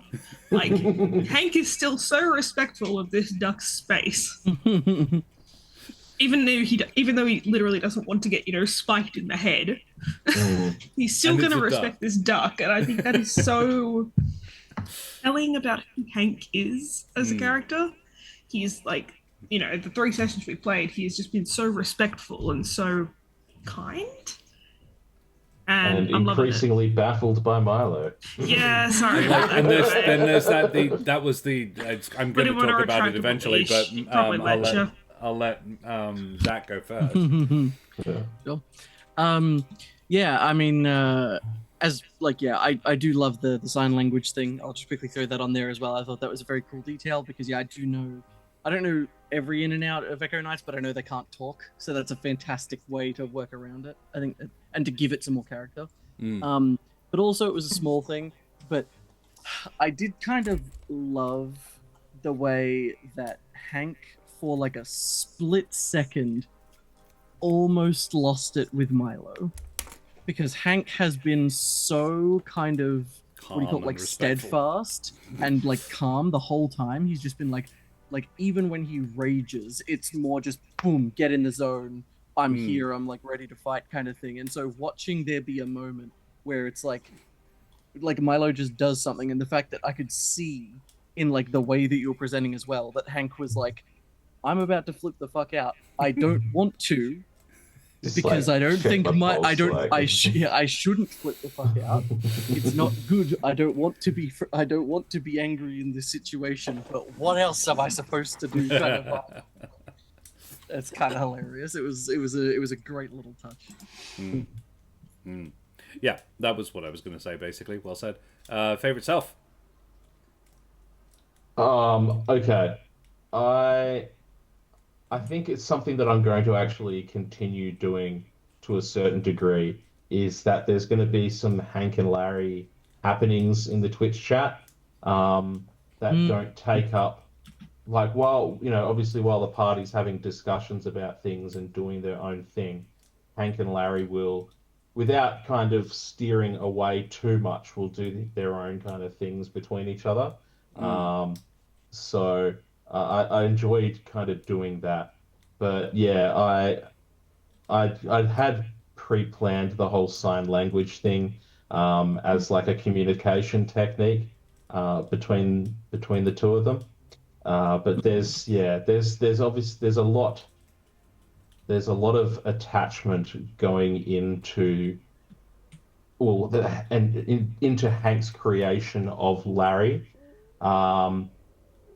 To the point that there could be a little bit more like depth to it and a bit more ability to communicate with Larry than there might potentially usually be. So, and also just as an aside thing, not picking up on anything sexual in a general rule, like not seeing your face, seeing your face as you walked away awkwardly from that comment and just not clocking anything about it. And then you making a sexual innuendo, and then Hank kind of being like, was that what that was? Because I don't pick up on, no. So I don't get that. Yeah. Yeah. Absolutely. And I definitely think I quite enjoyed that little moment sort of between the two of them, because it was definitely not intended to be, what do you call it, like an advance so much as just Kingsley being like, Kingsley being Kingsley and being like, like showing off a little bit and just completely non-bowing him. He almost didn't know how to react. I'm just sort of fair enough, I respect the choice. Alrighty. Well, that's all. Can I quickly sorry. have another Hank? Because I double-checked my notes and I had it right back at the beginning. Hank frickin' Kool-Aid Manning it into the Wizard's Workshop right at the beginning. Yes! Just be like, straight That one through the scene door. from Ice Age with fucking mammoth tiger Of course. but it's just fucking the four of us. It was great. Hank's Like, gone spikes are first. coming down. Why try to open a door? Yeah. Ain't got time for that. It's a wooden door. I can get through that. Barely even. Alrighty. Well, a 1 has been rolled by Tony, just to spite me, I think. So, favorite DM moments. Making me actively afraid of that one button I don't know. Something which about button? the way at the very beginning. Oh, Something yeah. about the way you described it made me so glad that Hank it was went written in blood? straight through. Yeah, but like no. The way you delivered it too. I don't know. Oh, okay. I was All like, thank God Hank went straight through that door because I think we maybe would have wound up pressing that. And It I don't know. I probably was just terrified. stopped the spikes. In It fairness. resets the spikes. That was my exact. Yeah. thought. Yeah, I figured it that's probably what I was did. thinking, But yeah. no, I was shit scared. And I don't know, just your scene setting is always just so good. Quad says the tie on the door after you leave the duck and the macaw alone. Yeah, that was pretty good.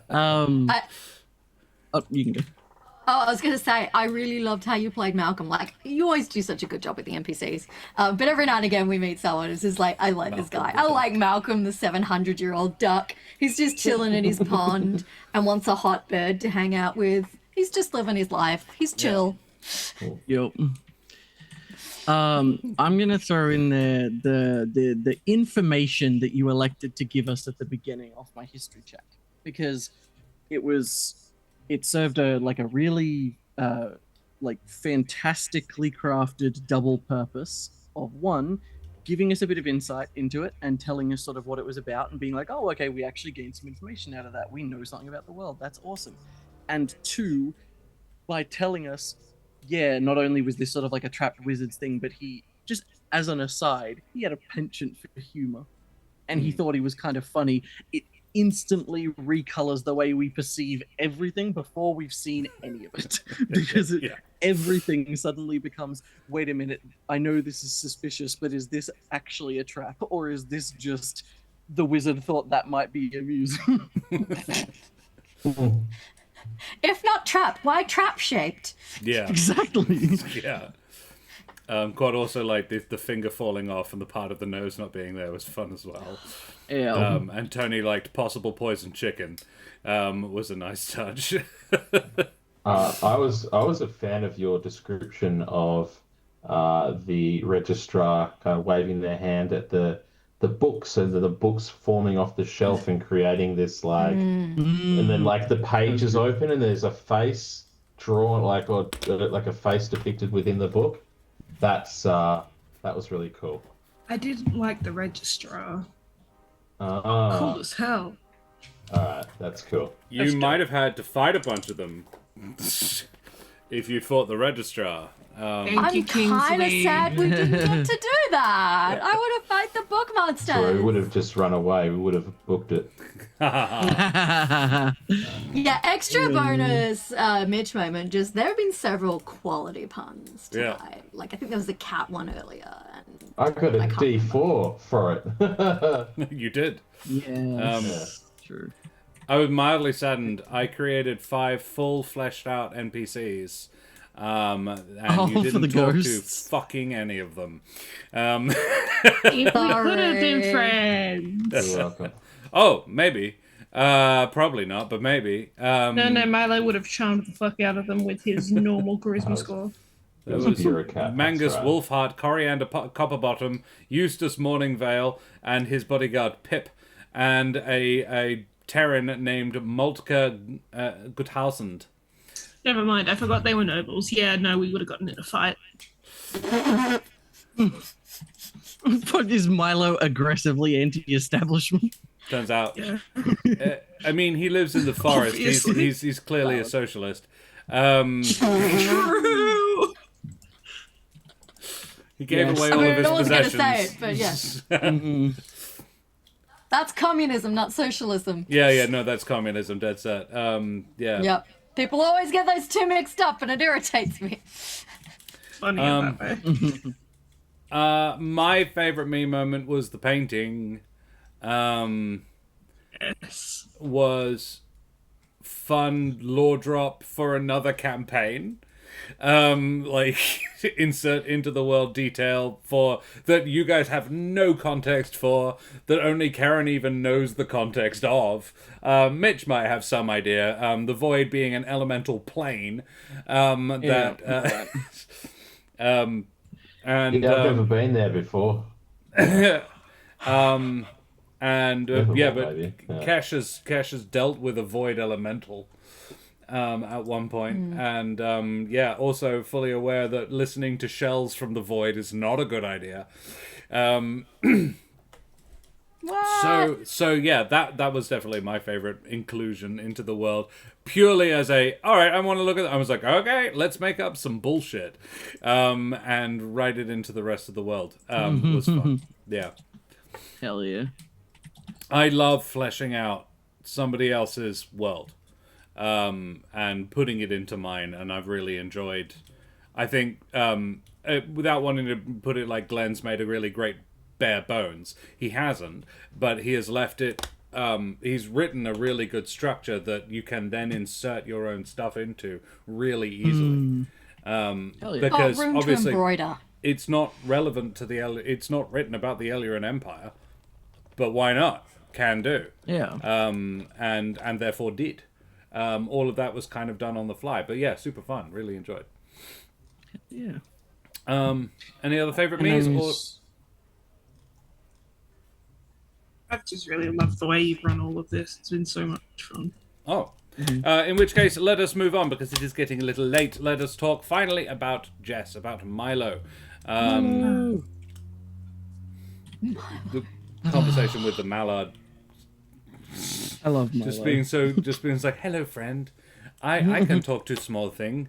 Lord Kingsley's like, okay, if it's huge, I've got it. And Milo's like, no, it's tiny. I've got it. I do the small ones. That's too small for you. Go away. Yeah. No, I misheard as soon as I heard you say like a large mallard, and I just went, all right, I got it, and then realized like, oh wait, I've critically Not that misunderstood big. the situation. Yeah. Milo is big for a duck. yeah. Sorry, I don't got it. Excuse me.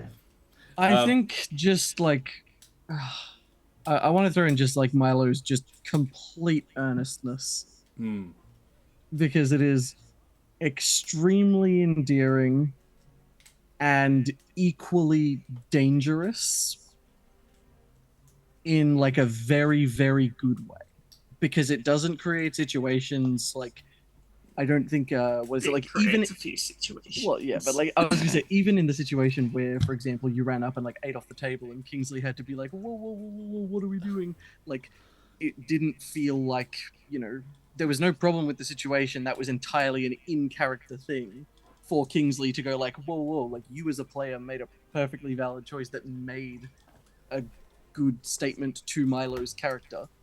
But it didn't feel like it was sort of compromising the game in literally any way. It was great. That's what I get for rolling a 2. It's true. I rolled a 2. I trust this food. Someone's put this here for us. It would be rude not to eat it. And you know, joke's on us Thank you. if it's just nice food and we could have had a snack. Exactly. I have to say, I really tried not to get flustered. That is a big part of the character of Hank, is that he doesn't get worked up, and as Zach rightly pointed out, it was like it was a lot for Hank to take on board. The Milo antics, particularly the wanting to first of all press the button and then to stick your hand in the hole and then to eat the food. And I don't know if anybody, I know somebody mentioned, saw, I think it was Karen, that it was Hank has found his new Jude Littlefoot. I need to know what Jude Littlefoot is. I don't know a lot behind this. From the very first campaign on Corsair's Cove that Josh ran. It was long. It was before that. Yeah, you're right. One of the characters that my other character Nevermore played with was called Jude Littlefoot, and she took some actions that were risky, let's say. Jude was a 5-year-old Jabin with no life experience and an intelligence of 6, I want to say. Oh, that's kind of like Milo. Yeah. And no sense of self-preservation. But similar Milo has a sense vibes. of everybody else's preservation. Yeah. Yeah. So, that was it was difficult for me to to keep Hank calm, and I appreciated being kind of tested in that way. So Genuinely, though, if you clip some kind of retractable lead or something to one of his spikes or something, he won't even notice. I push the button, he's like, why am I going backwards? Oh, hi, Hank. Real. Whoosh. Anything else? He's just Any a other clueless favorite guy. Milo boy moments? I love that Milo's guidance is the little bug in the Bugs. pocket. Yeah. It's so cute. It's so freaking I love cute. that Kingsley has a pocket full of bugs at this point from the number of... Oh, no, the bug Do they comes crawl back to out Milo and once return? the Okay, guidance right. happens. Yeah. They wander off. They get lost. Exactly. They don't get lost. They know where It's like, Milo is. oh, his second favorite little Jess moment was definitely the, no, it's not a pretty bug. When you do the guidance, I was like, yeah, a butterfly lands on his head. I'm like, no, it is a kind of bug. Like, what the fuck is that flying in my face? It's going in your pocket. It's some kind of scorpion. Like, Yeah. what's the love the unloved? Yeah, that. You know, yeah. yeah. That's That's- Milo. That's to a Milo T. in a nutshell. Yeah. If there's alrighty. a flea on you, it's probably his, and it might not even bite you.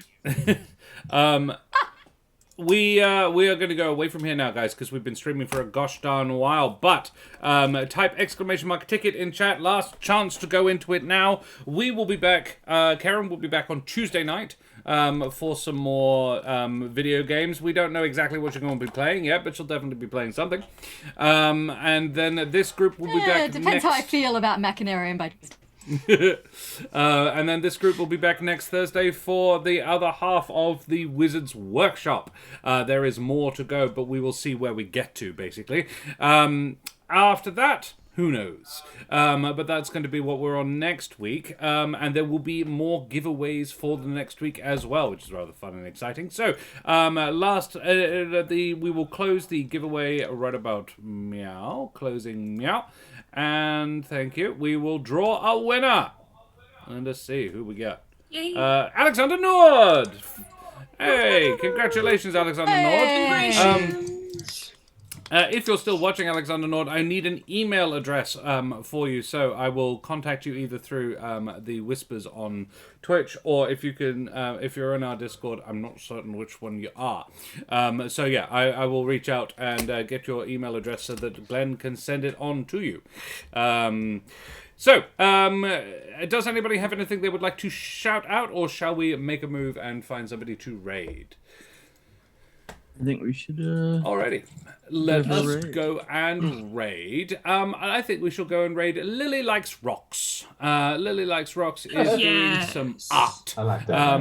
So go and say hi to Lily Likes Rocks. Throw your favorite raid emotes up in chat. Tell Lily where you came from. Show them the love like we always do. And we will see you same bat time, same bat channel next Tuesday for some more video games. Say goodbye, everybody.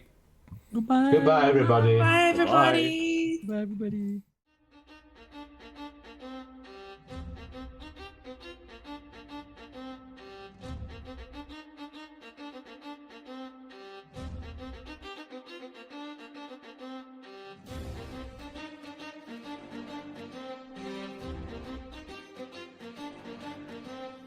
Don't forget to like and subscribe, you wee scallywags. Avast for now.